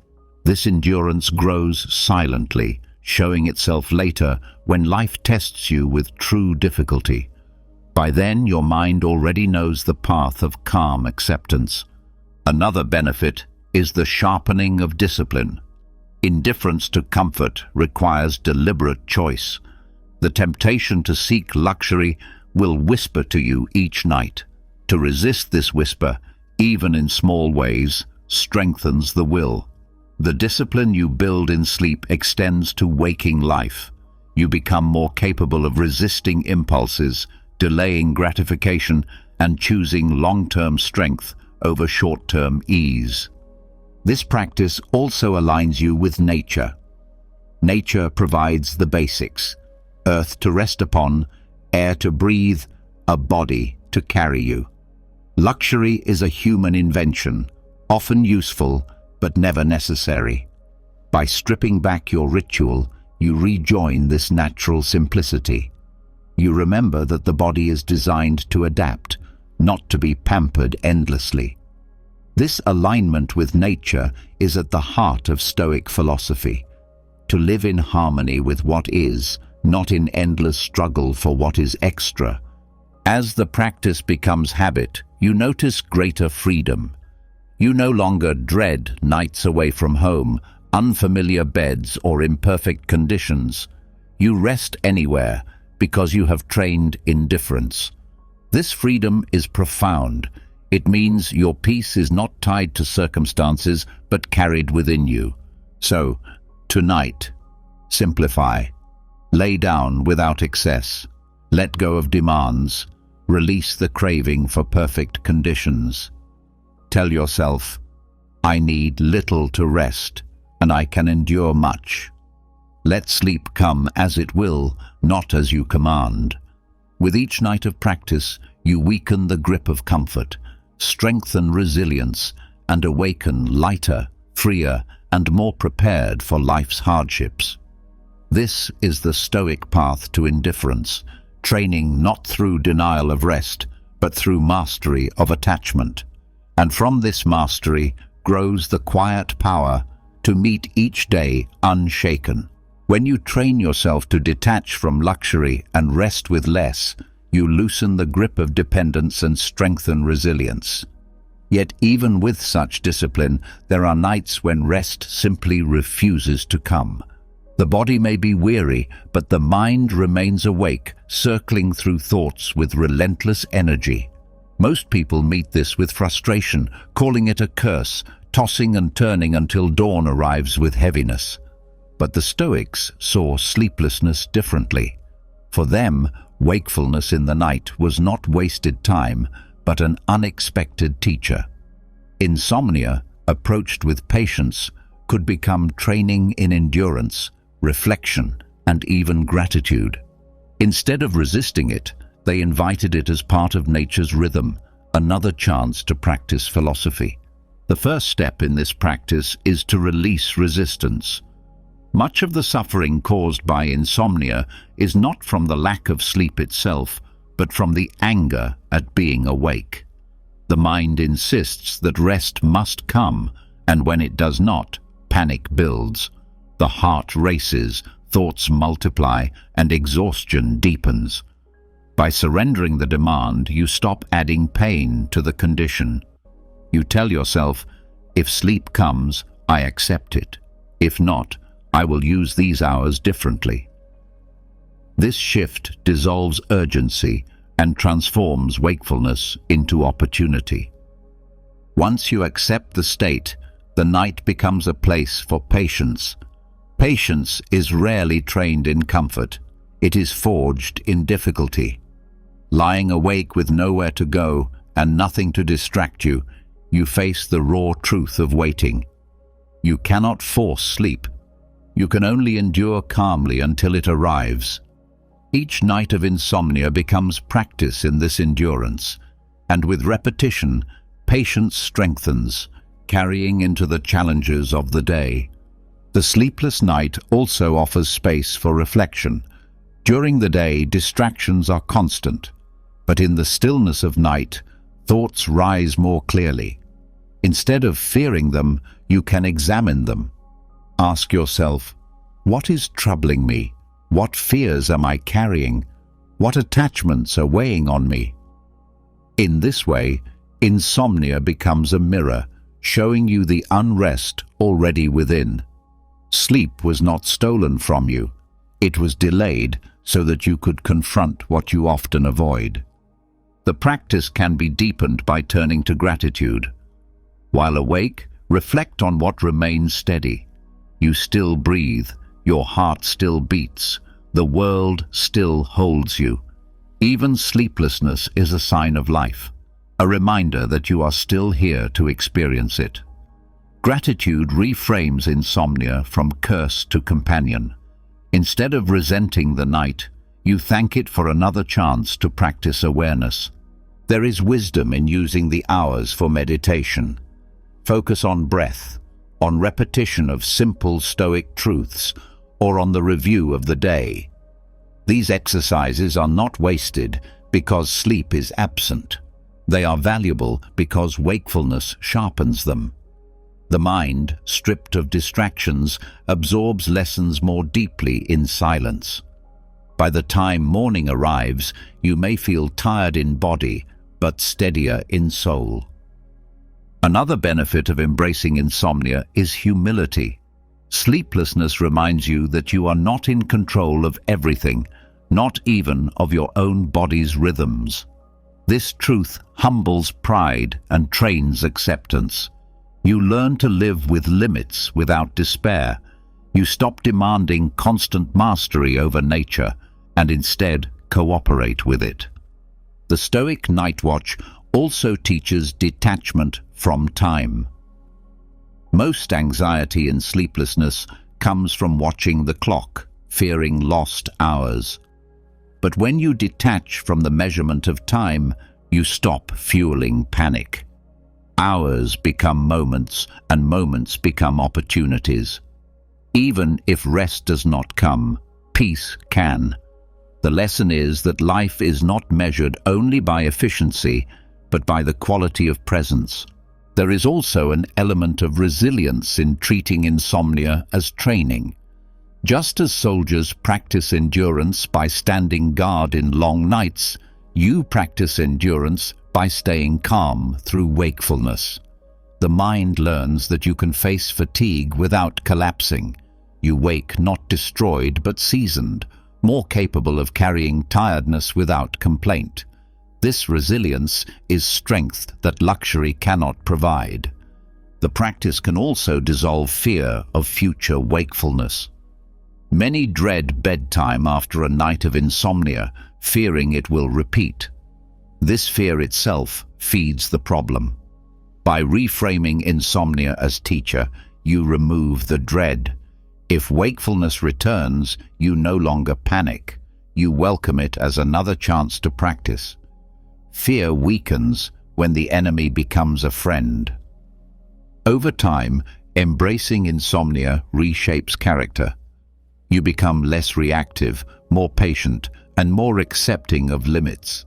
You stop demanding that life follow your schedule, and you start flowing with what comes.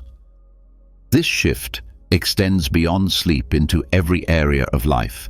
Meetings that run late, plans that collapse, waiting lines that drag. Each becomes easier to endure because you have trained in the long nights of stillness.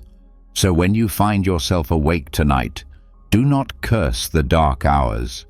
Treat them as the Stoic night watch, a time to practice patience, to reflect on life, to cultivate gratitude, and to train endurance. Rest may come late or not at all, but peace can be present at every moment. And when dawn breaks, you will rise not only with tired eyes, but with a stronger spirit, prepared to face the day with the calm that sleeplessness has taught you. When you learn to treat insomnia as a teacher rather than an enemy, you discover the strength of patience and the wisdom of surrender.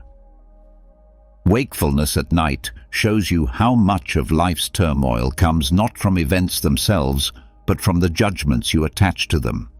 The sleepless hours prove this truth with clarity. The body rests more easily when the mind suspends its constant evaluations.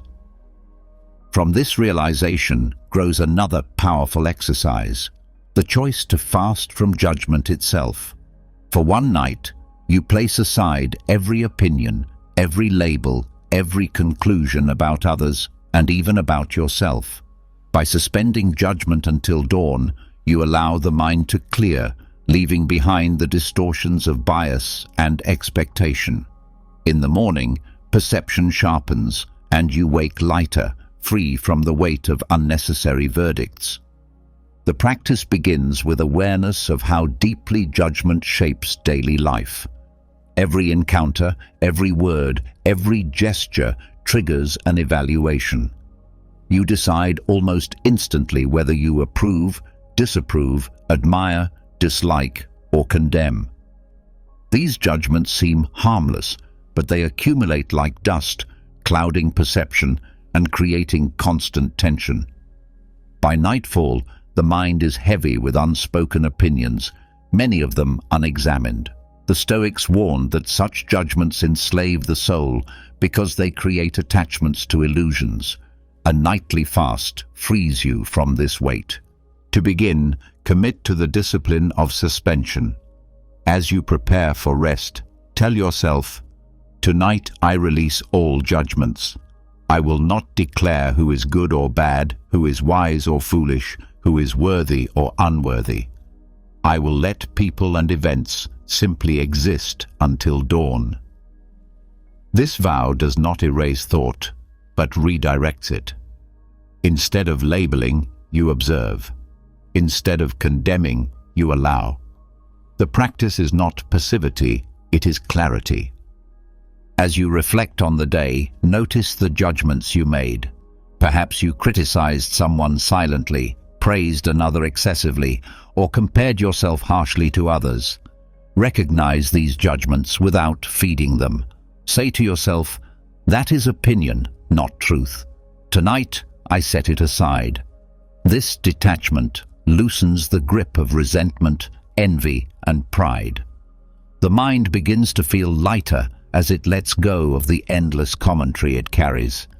The exercise deepens when applied to yourself. You may have judged your own actions harshly, calling yourself lazy, weak, or unworthy. Or perhaps you praised yourself excessively for small victories, inflating ego. Both self-condemnation and self-praise distort perception. During the fast, release both. Tell yourself, "Tonight, I am neither failure nor success. I am simply a being at rest." This neutrality is powerful. It allows you to sleep without the weight of identity and to wake ready to see yourself freshly, without yesterday's labels. The fast also fosters compassion. When you suspend judgment of others, you begin to see them as human beings shaped by forces you cannot fully know. The person who angered you is no longer enemy, but simply another human acting from their own struggles.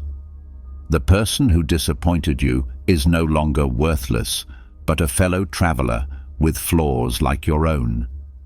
Compassion grows naturally when judgment fades. Pairing the practice with breath strengthens it. As you inhale, say silently, "I release judgment." As you exhale, say, "I allow things to be." This rhythm engraves the commitment into body and mind. Each cycle of breath clears away another layer of opinion until the mind rests in stillness. There is also freedom in releasing judgment of events. Throughout the day, you may have labeled experiences as good or bad, traffic as bad, a conversation as good, a delay as frustrating. These judgments amplify suffering. During the fast, remind yourself, events are neutral. My judgment makes them heavy. By withholding labels, you discover that much of what you called misfortune was only inconvenience, and much of what you called fortune was only fleeting. This realization prepares you to wake with steadier perception. The practice builds humility. By suspending judgment, you admit that your knowledge is limited. You do not see the whole picture of another's life, nor the full consequences of events. What you called a failure may become a blessing later. What you called a blessing may lead to hardship. By releasing verdicts, you respect the complexity of life.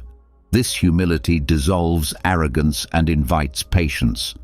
Another benefit is restfulness. Judgment keeps the mind active, endlessly replaying conversations, arguments, and comparisons. By suspending it, you allow thought to slow. The night becomes quieter, not only in sound, but in spirit. Sleep arrives more easily because the mind is not busy delivering verdicts. Even if wakefulness lingers, it is gentler, without the sharp edges of criticism or complaint. The fast also reshapes relationships. When you wake after a night of suspended judgment, you see others differently. Instead of approaching them with labels already attached, you meet them with openness. Conversations feel fresher, conflicts feel smaller, and patience grows. You interact not from assumption, but from presence. To deepen the practice, extend the suspension to the natural world. Do not judge the weather as good or bad, the night as too quiet or too noisy, the body as too weak or too restless. Let everything simply be. This expands the fast from people to life itself. By dawn, you wake with a broader acceptance of reality, less disturbed by what you once labeled as unfair. Over time, nightly fasting from judgment becomes a form of purification. Each night you clear away the sediment of opinion, leaving the mind clearer for the day ahead. The effect compounds. You become less reactive, less trapped by labels, more capable of seeing truth. The discipline of suspending judgment trains equanimity, the very state the Stoics sought. So when you prepare for bed tonight, release the need to evaluate. Lay down the burden of calling people good or bad, events fortunate or unfortunate. yourself worthy or unworthy. Let the night be free from verdicts. Tell yourself, until dawn, I will not judge. Rest in that stillness, and let sleep or wakefulness carry you without commentary. And when the morning light arrives, you will rise with perception sharpened, free from the distortions of judgment, ready to meet life as it is, rather than as your opinions once declared it to be. Suspending judgment through the night clears the mind of heavy opinions and allows you to wake with a lighter perception of the world. But once that clarity is achieved, the next question arises: how do you deepen appreciation for the very environment in which you rest? Even when the mind is free of verdicts, the heart can still grow numb to its surroundings, taking for granted the bed, the room, the walls, the simple shelter that holds you. The Stoics offered a way to combat this numbness, treating every place you sleep as if it were temporary lodging. By imagining that tonight is your last night in this room, you cultivate gratitude and sharpen presence. Instead of drifting into habit, you rest as a guest, aware that tomorrow may take you elsewhere. The practice begins with perspective. Every room you have ever slept in has eventually become part of the past. Childhood bedrooms, dormitories, rented apartments, hotel spaces. At the time, each felt stable. Now they are memories. The bed you lie in tonight will one day join them. To meditate on this truth is to cut through the illusion of permanence. You remind yourself that even the most familiar places are only temporary shelters lent by fortune. This realization stirs appreciation because what is temporary becomes precious.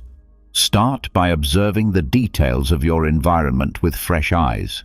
Look at the lines of the ceiling, the arrangement of furniture, the way shadows fall across the walls. Tell yourself, tomorrow I may never see this room again. With that thought, each detail becomes sharper. The ordinary transforms into something meaningful.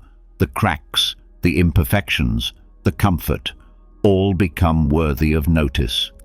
This noticing itself is a form of gratitude. The meditation deepens when you reflect on the countless people who never again returned to the place they thought was home. History is full of exiles, travelers, and those displaced by war, illness, or sudden change. To treat your own room as permanent is to forget this reality. To treat it as temporary is to honor it while you have it. By doing so, you awaken to the gift of stability without being lulled into complacency. This exercise is not meant to breed fear, but to sharpen appreciation. Fear says, I may lose this tomorrow. Gratitude says, I am fortunate to have this tonight. The shift is subtle but powerful. Fear clings, gratitude releases. Fear tightens the heart, gratitude opens it. By choosing the second, you fall asleep not in anxiety, but in peace. The practice also humbles you. When you see your room as borrowed lodging, you let go of ownership. You recognize that the space is part of a larger world, and you are only passing through. This humility weakens pride and softens entitlement. You stop demanding that everything be perfect, and instead you thank the room for serving its purpose. Even the smallest, simplest space becomes enough. Pairing the meditation with breath strengthens it. As you inhale, think, I am a guest here.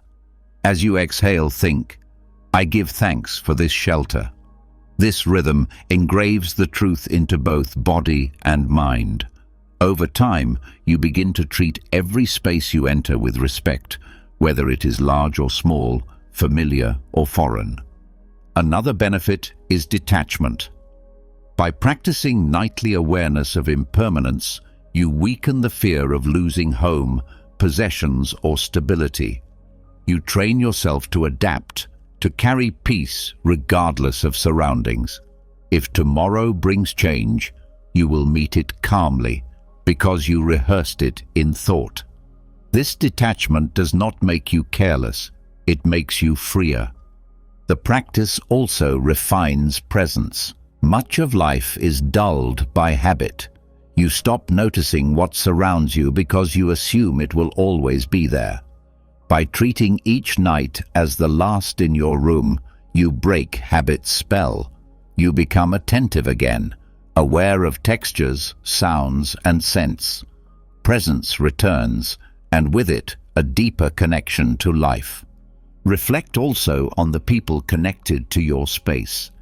Who built the walls, designed the furniture, cleaned the floor? Each object carries traces of human effort. To treat the room as temporary is also to honor those invisible contributions. Gratitude expands beyond your own shelter to the labor and kindness of others who made it possible. Another dimension of the practice is preparation for change. Life will move you from place to place, sometimes by choice, sometimes by force. By practicing nightly detachment, you reduce shock when the time comes. You do not cling desperately because you have already rehearsed the truth. Every room is temporary. This steadiness makes transitions lighter and less painful. Over time, the meditation transforms how you live. You stop rushing past environments without seeing them. You begin to treat every place as worthy of attention. Even a temporary stay becomes meaningful. This shift reduces boredom because no place feels ordinary once you treat it as possibly your last. There is also strength in recognizing that the room itself does not define you. Whether you sleep in luxury or simplicity, permanence or transience, your peace comes from within. The room is context, not essence. By practicing the stranger's bed meditation, you affirm that true stability lies in your character, not in your surroundings. So tonight, as you prepare to sleep, pause and look around. Tell yourself, "This may be the last night I rest in this room." Let that thought awaken gratitude, presence, and humility. Notice the details, give thanks, release ownership, and surrender to rest as a guest of fortune. When morning comes, whether you remain or move on, you will rise lighter, appreciative of what you had, ready for what comes, free from illusion of permanence.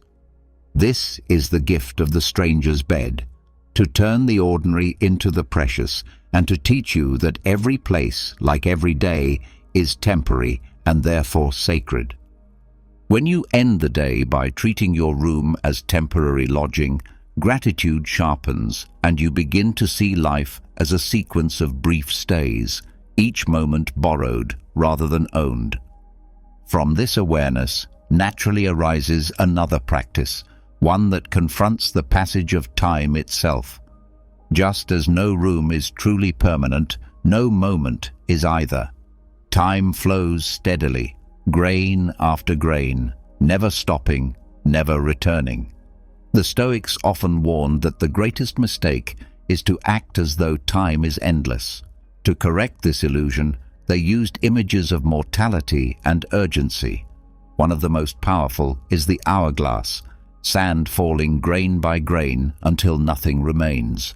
To meditate on this image before sleep aligns the subconscious with presence, urgency, and humility, stripping away waste and preparing you to wake with sharper purpose. The hourglass meditation begins with visualization. As you lie down, picture the glass standing upright, filled halfway with sand. Watch each grain descend, one after another, into the lower chamber. The flow is steady, silent, unstoppable. No hand can reverse it. No force can slow it. This is the rhythm of life itself, moments falling beyond recall. By watching this in your mind's eye, you anchor yourself to the truth that every passing second is lost forever. Instead of fearing this, you allow it to sharpen awareness of what remains. The first lesson of the hourglass is urgency. When you see time as sand, you understand that delay is not neutral, it is loss. To waste a moment is to let a grain fall unused. Before sleep, reflect on how you used your grains today. Did you spend them on what aligned with your values, or did you scatter them on trivial distractions? This reflection is not for guilt, but for clarity. By facing it nightly, you train yourself to waste less tomorrow. The second lesson is presence. The sand that has already fallen is gone. The sand still waiting is uncertain. Only the grain falling now is yours. This truth is simple but radical. It strips away regret for the past and anxiety for the future, grounding you in the immediate. As you prepare for sleep, repeat quietly, "This grain is mine. This moment is enough." The mantra roots you in the present, making each breath richer. The meditation also cultivates humility. No one knows how much sand remains in their glass. The illusion of endless time makes people arrogant, assuming they can delay gratitude, delay kindness, delay growth. By picturing the hourglass, you admit the limit. You do not know when the final grain will fall. This humility reshapes priorities. You stop postponing what matters and you give weight to each choice. The practice is strengthened by linking it to the body. With each breath, feel as though a grain falls. Inhale. A grain rises at the top. Exhale. It falls to the bottom. This rhythm ties life's impermanence to your own experience, engraving the truth into the nervous system. Over time, the association becomes natural. Breathing itself becomes a reminder that time is passing, urging you toward mindful action. The hourglass also reframes failure. Many fear mistakes because they treat them as wasted time. But when seen through the glass, even mistakes become part of the flow. The grain has fallen, but its lesson remains. What matters is not that it passed imperfectly, but that you use its lesson to guide the next one. This perspective reduces regret and strengthens resilience. Another dimension is gratitude. Each grain that still waits above is possibility. Instead of obsessing over what has fallen, you give thanks for what remains. You see that every moment alive is abundance because it could already have ended. This gratitude transforms the ordinary, meals, conversations, simple rest, into treasures. The hourglass teaches that scarcity creates value, and life is scarce.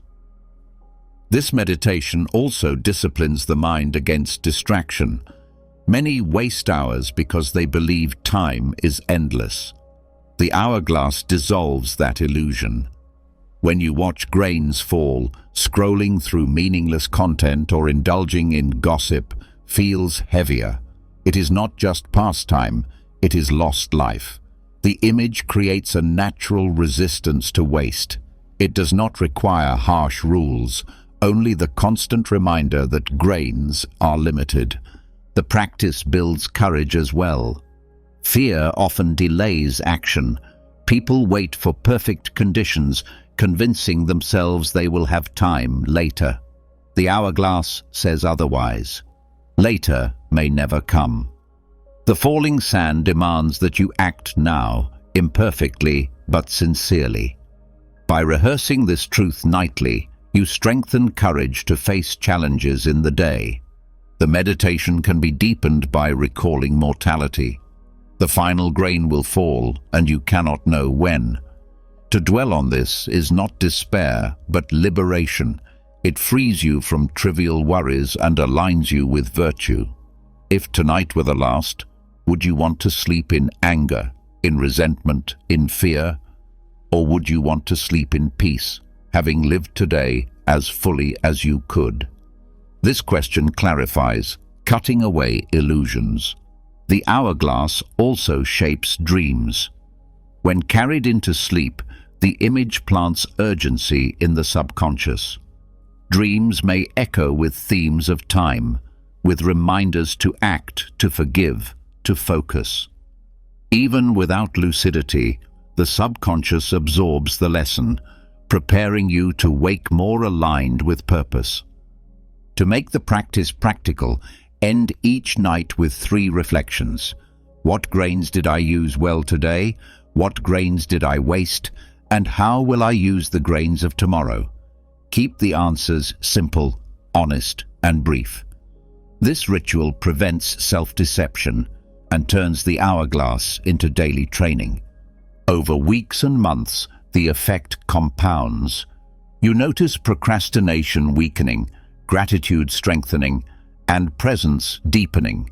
You live with urgency, but not with panic, because urgency is balanced with calm acceptance. The glass will empty regardless, but you can choose how to meet each grain. So tonight, as you prepare for rest, let the hourglass stand in your mind. Watch the sand fall, grain by grain. Remind yourself that each moment is unique, unrepeatable, precious. Release regret for what has already fallen. Release anxiety for what remains above. Focus on the grain descending now, and let that awareness carry you into sleep. In the morning, rise with the memory of falling sand, ready to spend your day with purpose, gratitude, and courage, knowing that time waits for no one. When you close your eyes at night with the image of the hourglass in mind, the steady flow of sand teaches you to live with urgency and presence. Yet once you grasp that every grain is fleeting, another question emerges. What about the grains you never chose, the events that arrived without your consent, the turns of fate that shaped your day regardless of your effort? Most people meet these with frustration, calling them unfair or unfortunate. But the Stoics saw them differently. They taught that gratitude must extend not only to what goes well, but also to what lies beyond control, for it is precisely the uncontrollable that sculpts the path of growth. To end the day with such gratitude is to train the heart to work with fate instead of fighting it, to see necessity not as an enemy, but as an ally. This practice begins by identifying the parts of your day that you did not design. Perhaps the weather shifted, delaying plans. Perhaps traffic slowed you. Perhaps illness, weakness, or another's decision altered your schedule. These are the very things that trigger irritation because they break your illusion of control. The Stoics insisted that these events are not only unavoidable but essential. They are nature unfolding. To resent them is to resent the very order of the universe. Gratitude for them realigns you with reality.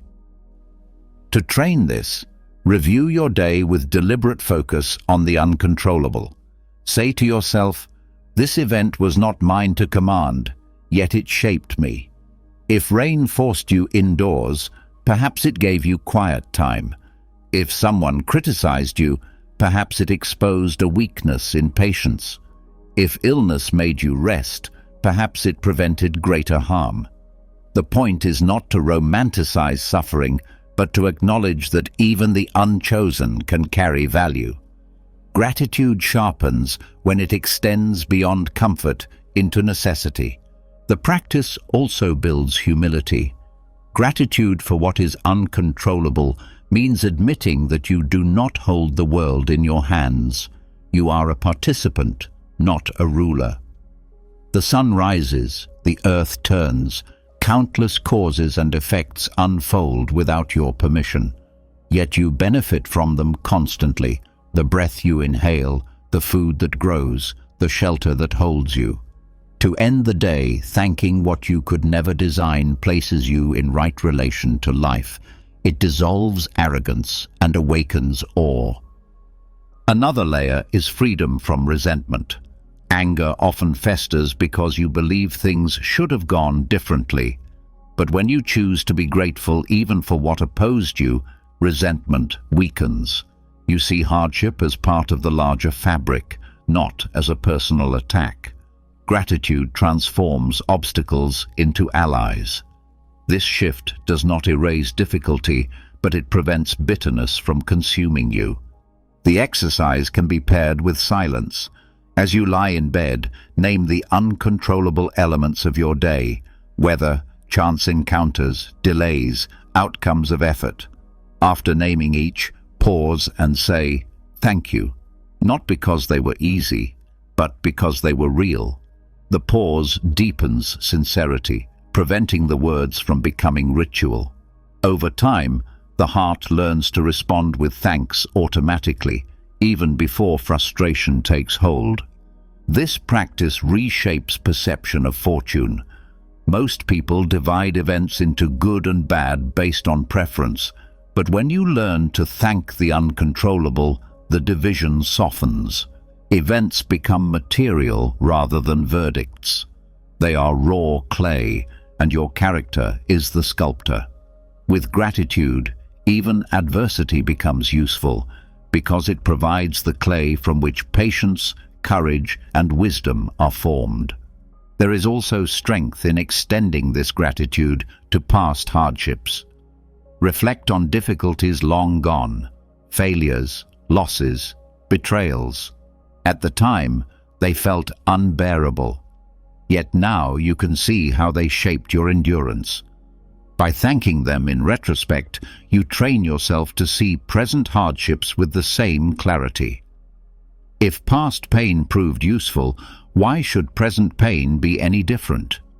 Gratitude builds trust that life, even in its harshness, offers what is needed.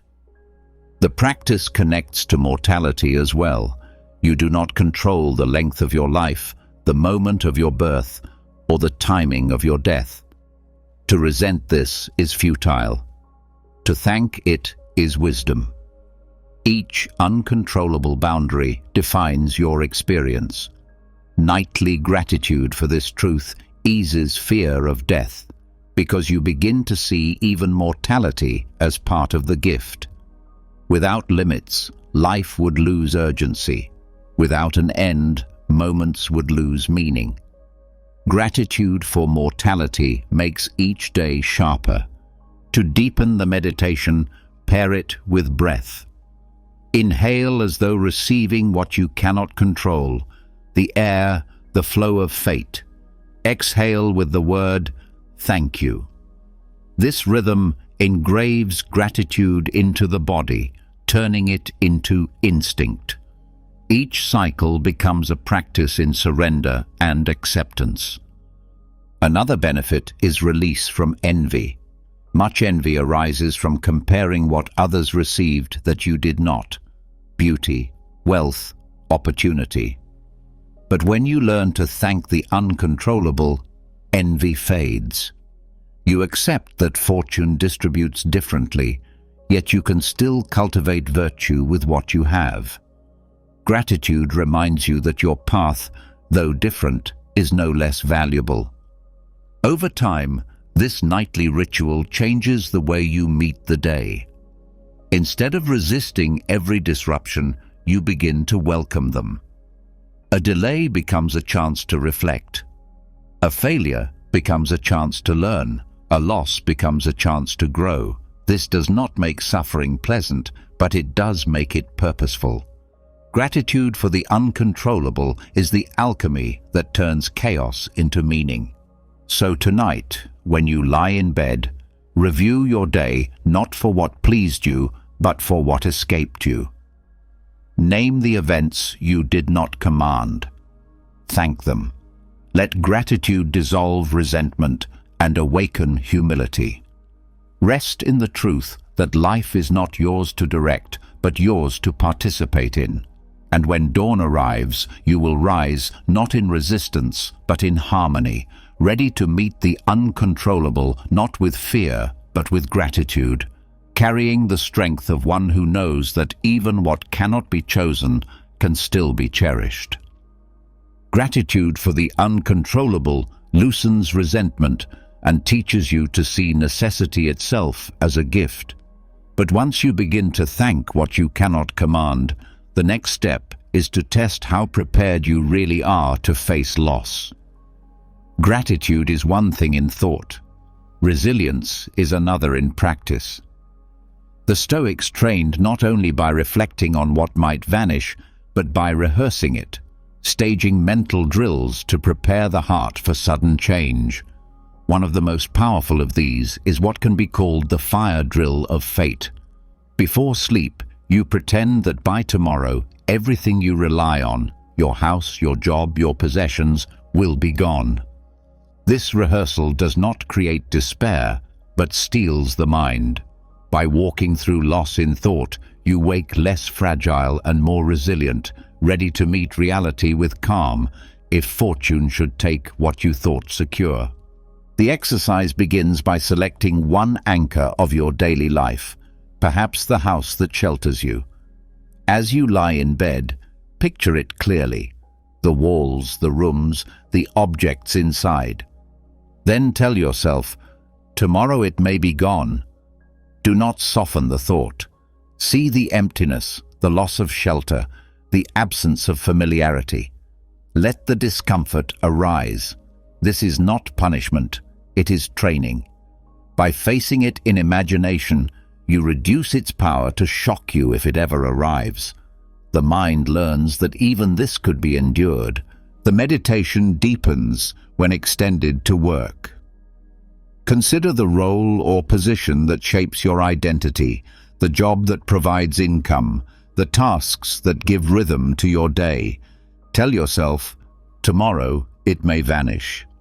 Feel the insecurity, the loss of routine, the fear of the unknown. Instead of resisting, let the mind walk through it calmly. What would you do next? How would you adapt? What virtues would remain intact even without title or salary? By rehearsing this, you weaken dependence on external roles and strengthen reliance on inner character.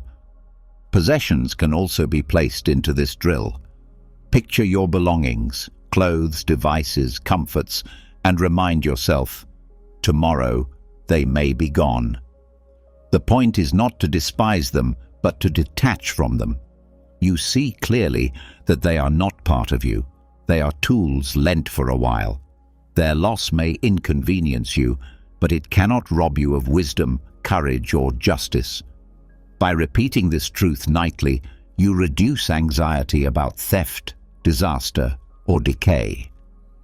This practice also reveals hidden attachments.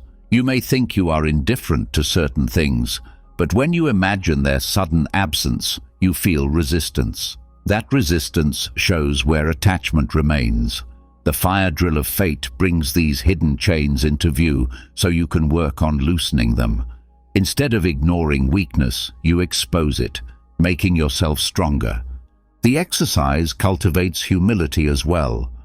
It reminds you that security is never absolute. Many throughout history have lost homes, jobs, and possessions overnight, not by choice, but by circumstance. To assume you are exempt is arrogance. By rehearsing loss, you join the human condition honestly, acknowledging that fortune can turn for anyone. This humility prepares you to face life without the arrogance of invulnerability. Another dimension of the practice is gratitude sharpened by absence. When you pretend that everything will be gone tomorrow, what remains tonight becomes precious. The bed feels more comforting, the roof more protective, the food more nourishing. You do not cling with desperation, but appreciate with sincerity. The drill makes you see what you usually overlook. By imagining loss, you intensify presence. The fire drill also strengthens adaptability. When you rehearse life stripped of its structures, you begin to see new paths. If the job disappears, you consider what skills remain. If the house is gone, you consider how to rebuild. If possessions vanish, you consider how little is truly required. This mental rehearsal creates flexibility, reducing panic if real change comes. Adaptability is born from preparation, and the drill is preparation in its purest form. Pairing the practice with breath anchors it. Inhale with the thought, "I can endure." Exhale with the thought, "Even without, I remain." Each breath reinforces resilience, teaching the body calm while the mind rehearses loss. This prevents the drill from spiraling into anxiety. Instead, it becomes steady training, grounded in the rhythm of life itself. The exercise also dissolves envy. Many anxieties about possessions come from comparing what you own to what others display. But when you strip everything away in thought, envy loses its grip. Without possessions, all are equal, simply humans with minds, bodies, and choices. This awareness clears the distortion of comparison and returns focus to what truly matters. Over time, the nightly drill reshapes identity. You stop defining yourself by house, job, or belongings. You begin to see yourself as character alone, carried even if all else vanishes. This identity cannot be stolen or destroyed. It is built on virtue, not on circumstance. The more you practice, the stronger this identity becomes. Another benefit is freedom from fear. Much of life's anxiety comes from dreading loss. By rehearsing it, you remove the element of surprise. You accept that it may come, and you prove to yourself that you can survive it. Fear weakens when the mind is familiar with its object. The drill transforms fear into readiness. The practice also cultivates compassion. When you rehearse losing what you have, you better understand those who already live without. You see their resilience not as foreign, but as something you too could embody. This understanding deepens respect and generosity, making you less judgmental and more willing to help. So tonight, as you prepare for rest, walk through the fire drill of fate. Pretend that by tomorrow, your house, your job, your possessions may be gone. Feel the discomfort, then feel the strength that remains. Remind yourself that while fortune controls externals, your character remains in your power. Sleep with this resilience planted in your heart and wake lighter, less afraid, more prepared for whatever fate may bring. This is not despair, it is freedom, the kind of freedom that only comes when you no longer cling desperately to what can vanish overnight. When you rehearse the fire drill of fate, stripping away house, job, and possessions in thought, you prove to yourself that you can survive without material anchors. Yet possessions are not the only things that bind the spirit. Many who could endure loss of property still collapse when they lose applause, recognition, or the comfort of validation. The craving for approval is a subtler form of wealth, and the fear of being unseen is a subtler form of poverty. The Stoics taught that true strength lies in being able to live content without praise, to act with virtue whether the world notices or not. Practicing emotional poverty before sleep is the way to train this strength. By rehearsing life stripped of validation and status, you cultivate peace without applause, preparing yourself to wake free from the chains of external approval. The exercise begins by reflecting on how much of your day was guided by the pursuit of recognition. Did you speak words hoping they would be admired? Did you act generously because others might notice? Did you feel discouraged when effort went unseen? These small dependencies often pass unnoticed, yet they reveal how much of your worth you place in others' responses. Before sleep, bring them into focus. Say to yourself, what if no one ever acknowledges what I did today? Can I still rest in peace? This question cuts to the heart of attachment. The meditation deepens when you strip away imagined applause. Picture yourself acting well, completing duties, showing kindness, but with no one watching. No recognition, no gratitude, no applause. Only you and your conscience. At first, the thought feels heavy, even unfair, but sit with it. The Stoics argued that virtue is its own reward, that the act itself carries its value, independent of audience. By rehearsing invisibility, you strengthen your ability to act from principle rather than from approval. This practice also dissolves fear of obscurity. Many fear being forgotten, their work unnoticed, their efforts invisible. Yet obscurity is the fate of nearly all, for time erases names and faces quickly. By embracing it in thought before bed, you remove its sting. You remind yourself, if my life is unseen, it is still meaningful if it aligns with virtue. This perspective brings freedom. You no longer chain yourself to legacy or applause. You act for the sake of justice, courage, and wisdom alone. Another layer of emotional poverty is releasing the need for validation in relationships. You may long for constant affirmation, for words of love repeated daily, for reassurance that you are valued. But when you depend on this, peace becomes fragile. By rehearsing its absence, you strengthen your independence. You remind yourself that your worth does not shrink because another fails to express it. You are not diminished by silence. You remain whole, with or without recognition. The exercise is paired well with the breath. Inhale while repeating silently, I release the need for applause. Exhale with, I rest in my own virtue.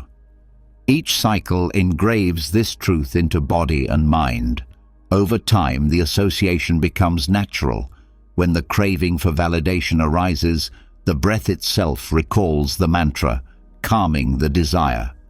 This practice also builds humility. Status often inflates the ego, convincing you that you are greater than others because of titles or achievements. By rehearsing emotional poverty, you imagine yourself stripped of these roles, seen as ordinary, unnoticed, perhaps even dismissed. Humility grows when you accept this without bitterness. You see clearly that status is temporary and fragile, while character remains. There is freedom in this exercise. When you no longer require applause, you become unshakable. Criticism loses power because you are not living for approval. Praise loses danger because you are not addicted to it. You become steady, guided by principle, immune to the volatility of opinion. This freedom is not cold detachment, but warm resilience. It allows you to act more authentically because you are no longer calculating what reaction your actions might earn. The meditation sharpens gratitude as well. When you stop expecting recognition, any gesture of thanks becomes a gift rather than a debt. You no longer demand it. You simply receive it with appreciation when it comes. Gratitude grows because entitlement fades. Practicing emotional poverty before bed also reshapes identity. You learn to define yourself not by titles, awards, or compliments, but by the quiet record of your conscience. Ask yourself each night, did I act with justice today? Did I practice courage? Did I remain disciplined? These are the measures that endure. Titles fade, applause dies, but character remains. The rehearsal of poverty clears away the illusion of worth tied to recognition. The practice can extend into imagining loss of reputation. Picture yourself misunderstood, criticized unfairly, perhaps even mocked. Hold the image without resistance. Remind yourself, their opinion is not my essence. I remain who I am. This trains resilience against slander and prepares you to walk calmly when others misjudge you. The exercise dissolves fear of misperception, freeing you from the need to control every narrative about yourself. Another benefit is the training of generosity. When you no longer seek validation, you give without calculation. You help because it is right, not because it will be noticed. You forgive because it frees your heart, not because it will make you admired. This purity strengthens virtue and builds trust with yourself. You act because it is good, not because it is seen. Over time, this practice shifts the way you approach ambition. You begin to care less about recognition and more about substance. You may still strive, but for mastery rather than fame. You may still work, but for contribution rather than applause. Ambition becomes grounded in principle rather than vanity, making it steadier and less corrosive. So tonight, when you prepare for rest, rehearse emotional poverty. Picture life without applause, without validation, without recognition. Release the craving for status, the hunger for thanks, the need for admiration. Tell yourself, I am enough without it. My virtue is my peace. Let this truth carry you into sleep and wake lighter, freer, immune to the volatility of praise and blame. In this independence lies true strength, the kind no audience can grant or take away. When you rehearse emotional poverty and detach from applause, you discover a calm independence that no opinion can disturb. Yet, even with this freedom, there remains one more realm where the mind often betrays itself, the silent world of dreams. Sleep does not free you from thought. It carries your patterns into the night and strengthens them in the subconscious. If your waking mind is full of fear, envy, or resentment, those seeds grow stronger while you sleep. But if your mind is fed rational, stoic reflections before rest, the subconscious carries them forward, weaving them into dreams, reshaping thought patterns, and preparing you to wake steadier. This is the practice of planting the Stoic dream seed, giving your sleeping mind deliberate material so that even unconscious hours become training grounds for reason. The practice begins with recognition of how powerful the subconscious is. Waking life is only part of the story. Much of the mind's processing happens beyond awareness. The thoughts you dwell on before sleep sink deeper than those of the day.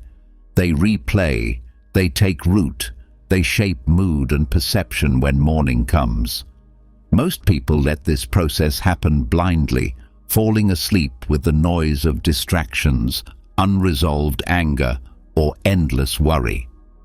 The result is restless sleep and a mind conditioned toward weakness.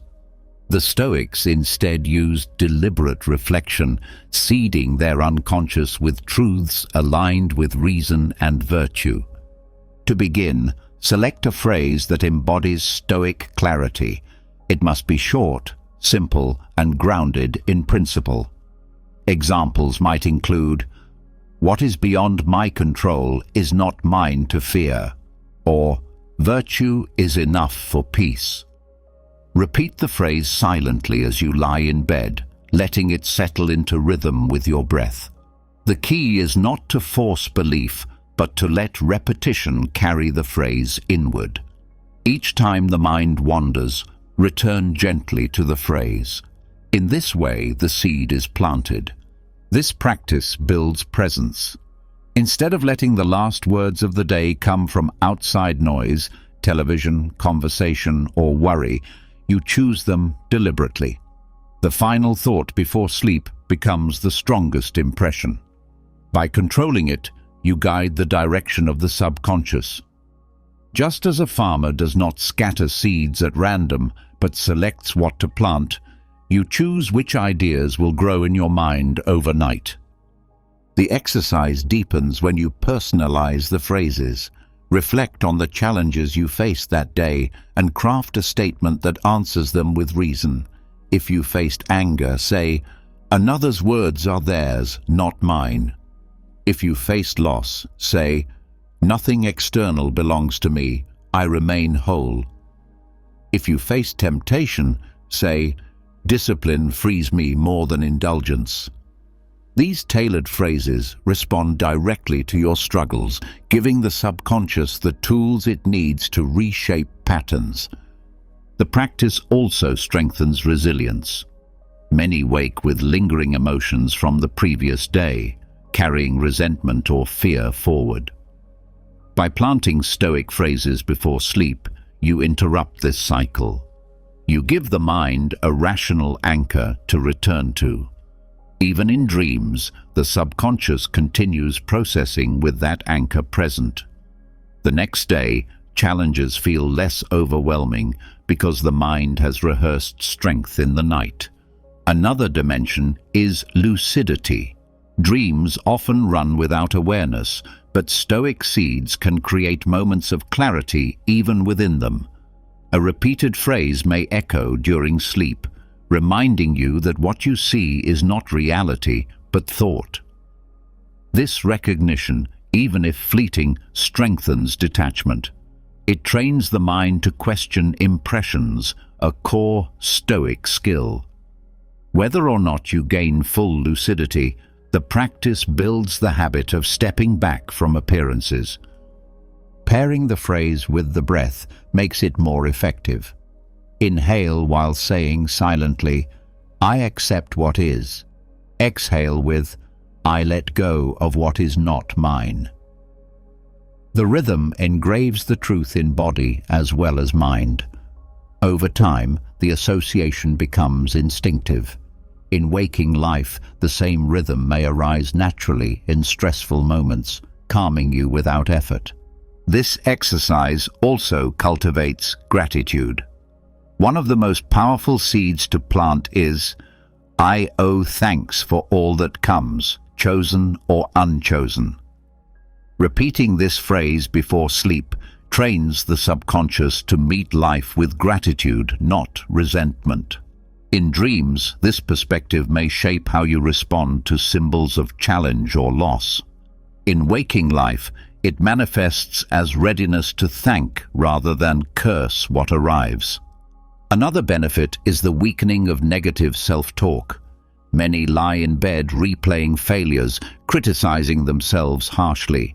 This strengthens insecurity overnight.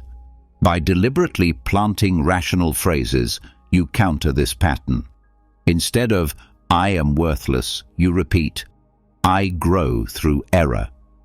Instead of "I failed," you repeat, "Each mistake is a lesson."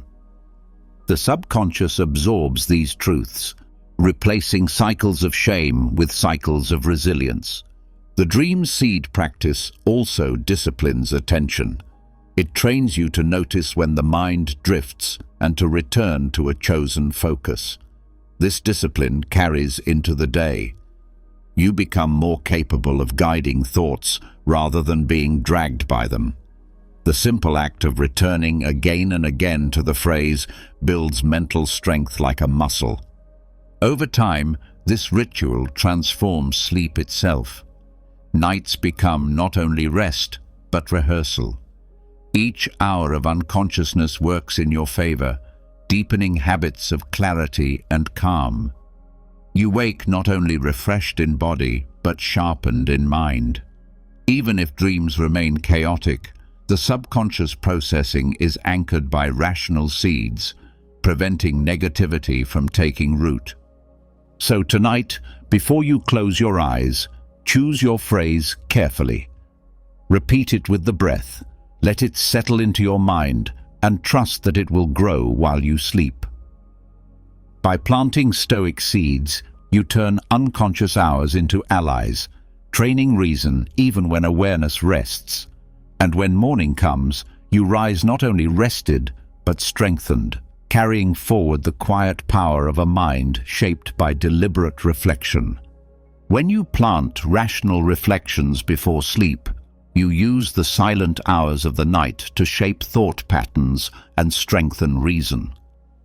The mind becomes a garden, tended even in dreams, nourished by phrases that remind you of virtue and clarity. But this practice, as powerful as it is, prepares for something greater, the way you rise when morning arrives. The Stoics saw each dawn as an opportunity not to continue yesterday unchanged, but to begin again as if freshly born. Nightly meditation is incomplete if it does not carry forward into rebirth at dawn. To commit to waking each day as a new philosopher is to refuse to be chained by old errors, stale regrets, or the inertia of habit. It is to treat the morning as creation itself, a chance to live wisely from the very first breath. The practice begins with the final thought before sleep. Tomorrow I will rise as new. This declaration sets the stage for renewal. Instead of drifting into unconsciousness with unresolved burdens, you release them, trusting that morning will bring a chance to start again. This is not denial of responsibility, but acceptance that the past cannot be changed.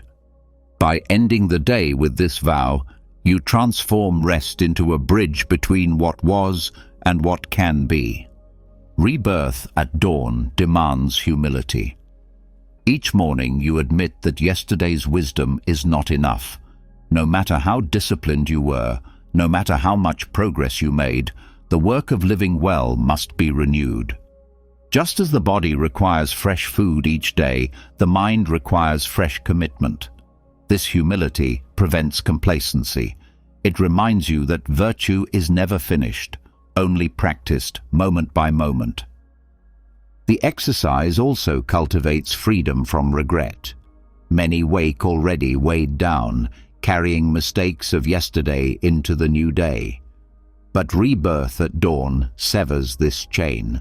You tell yourself, that self is gone. Today I begin anew. By practicing this nightly, you stop dragging the corpse of yesterday into the morning. You still learn from errors, but you do not let them poison fresh beginnings. The lesson remains, the shame is released. This practice deepens resilience. Life will always bring hardship, but each dawn offers renewal. You may have faltered yesterday, but you rise today with fresh strength. The thought itself builds endurance. You do not collapse under repeated challenges because you treat each morning as a reset. The struggle of yesterday does not define you. The choice of today does. Another benefit is sharpening of presence. When you treat each day as your first, ordinary experiences regain their freshness. The sky, the air, the voices of others all feel new. Habit dulls perception. Rebirth restores it. By practicing nightly commitment to wake as new, you cultivate wonder, the sense that life itself is gift rather than routine. This wonder strengthens gratitude, making even small moments significant. Rebirth at dawn also aligns with mortality. Marcus Aurelius reminded himself daily that death could come at any moment. But he also reminded himself that while life remained, each morning was a chance to live rightly. By linking rebirth to mortality, you recognize both fragility and urgency. You accept that time is limited, yet you refuse to waste the time you still have. Each day becomes a complete life, born in the morning and completed at night.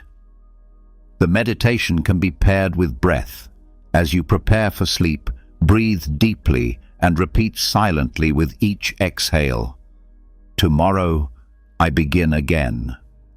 This rhythm engraves the thought into body and mind. When morning comes, the breath recalls it naturally. The very first inhalation after waking becomes symbolic of birth, a reminder that the day ahead is untainted by the past. The practice also redefines identity. Many cling to fixed stories about themselves. I am weak. I always fail. I am defined by my past. Rebirth at dawn dismantles these illusions. By treating each morning as a chance to live differently, you remind yourself that identity is not fixed but chosen. You are not bound by yesterday's story. You are free to write a new one. This freedom is radical because it releases you from self-imposed prisons. Another dimension is discipline. To rise as new is not indulgence but responsibility. Each dawn is not merely a reset, but an opportunity to recommit to the work of virtue. The Stoics believed that philosophy must be lived, not only studied. Rebirth at dawn is the act of recommitting daily, refusing to let progress stagnate. This discipline accumulates over time, carving steady character from repeated beginnings. The exercise also nurtures courage. Many fear change, preferring the safety of familiar habits. But to treat each day as a new beginning is to embrace change willingly. You step into the unknown not with dread, but with purpose. Courage grows because you face renewal daily. The unfamiliar becomes natural. You train yourself to meet uncertainty not as threat, but as opportunity. Rebirth at dawn transforms relationships as well. When you treat each morning as a new life, you also treat others with renewed openness. Past grievances lose their grip. You greet people not with the weight of yesterday's anger, but with fresh patience. This does not erase memory or excuse harm, but it creates space for forgiveness and new beginnings. In this way, rebirth strengthens compassion. Over time, this practice reshapes your entire rhythm of life. Nights become periods of release. Mornings become acts of renewal. Each day feels purposeful, complete in itself, not merely a continuation of endless routines. This perspective dissolves boredom, reduces anxiety, and builds steadiness.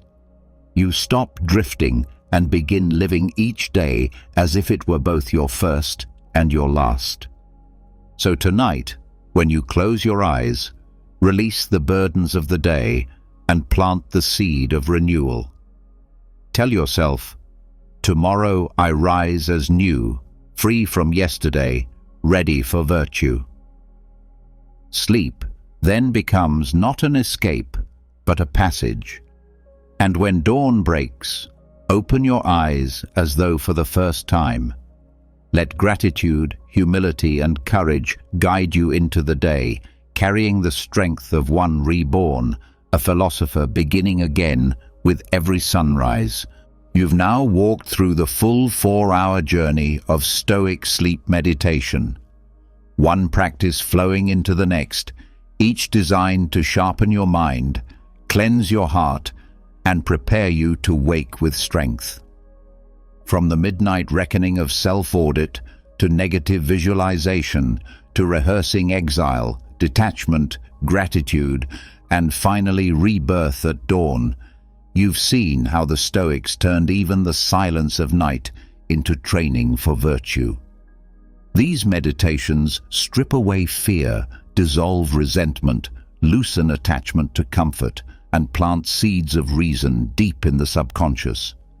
By morning, you don't just wake rested, you wake renewed, disciplined, and ready to live with purpose.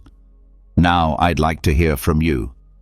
Which of these nightly practices spoke to you the most?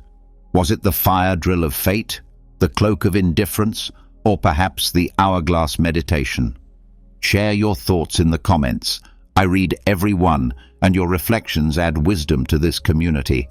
And if you found value in this journey, make sure to subscribe to the channel and turn on the bell. That way, you'll never miss the next step in building the unshakable, clear, and free mind that Stoic practice makes possible. Your transformation begins at night, but it continues every day forward.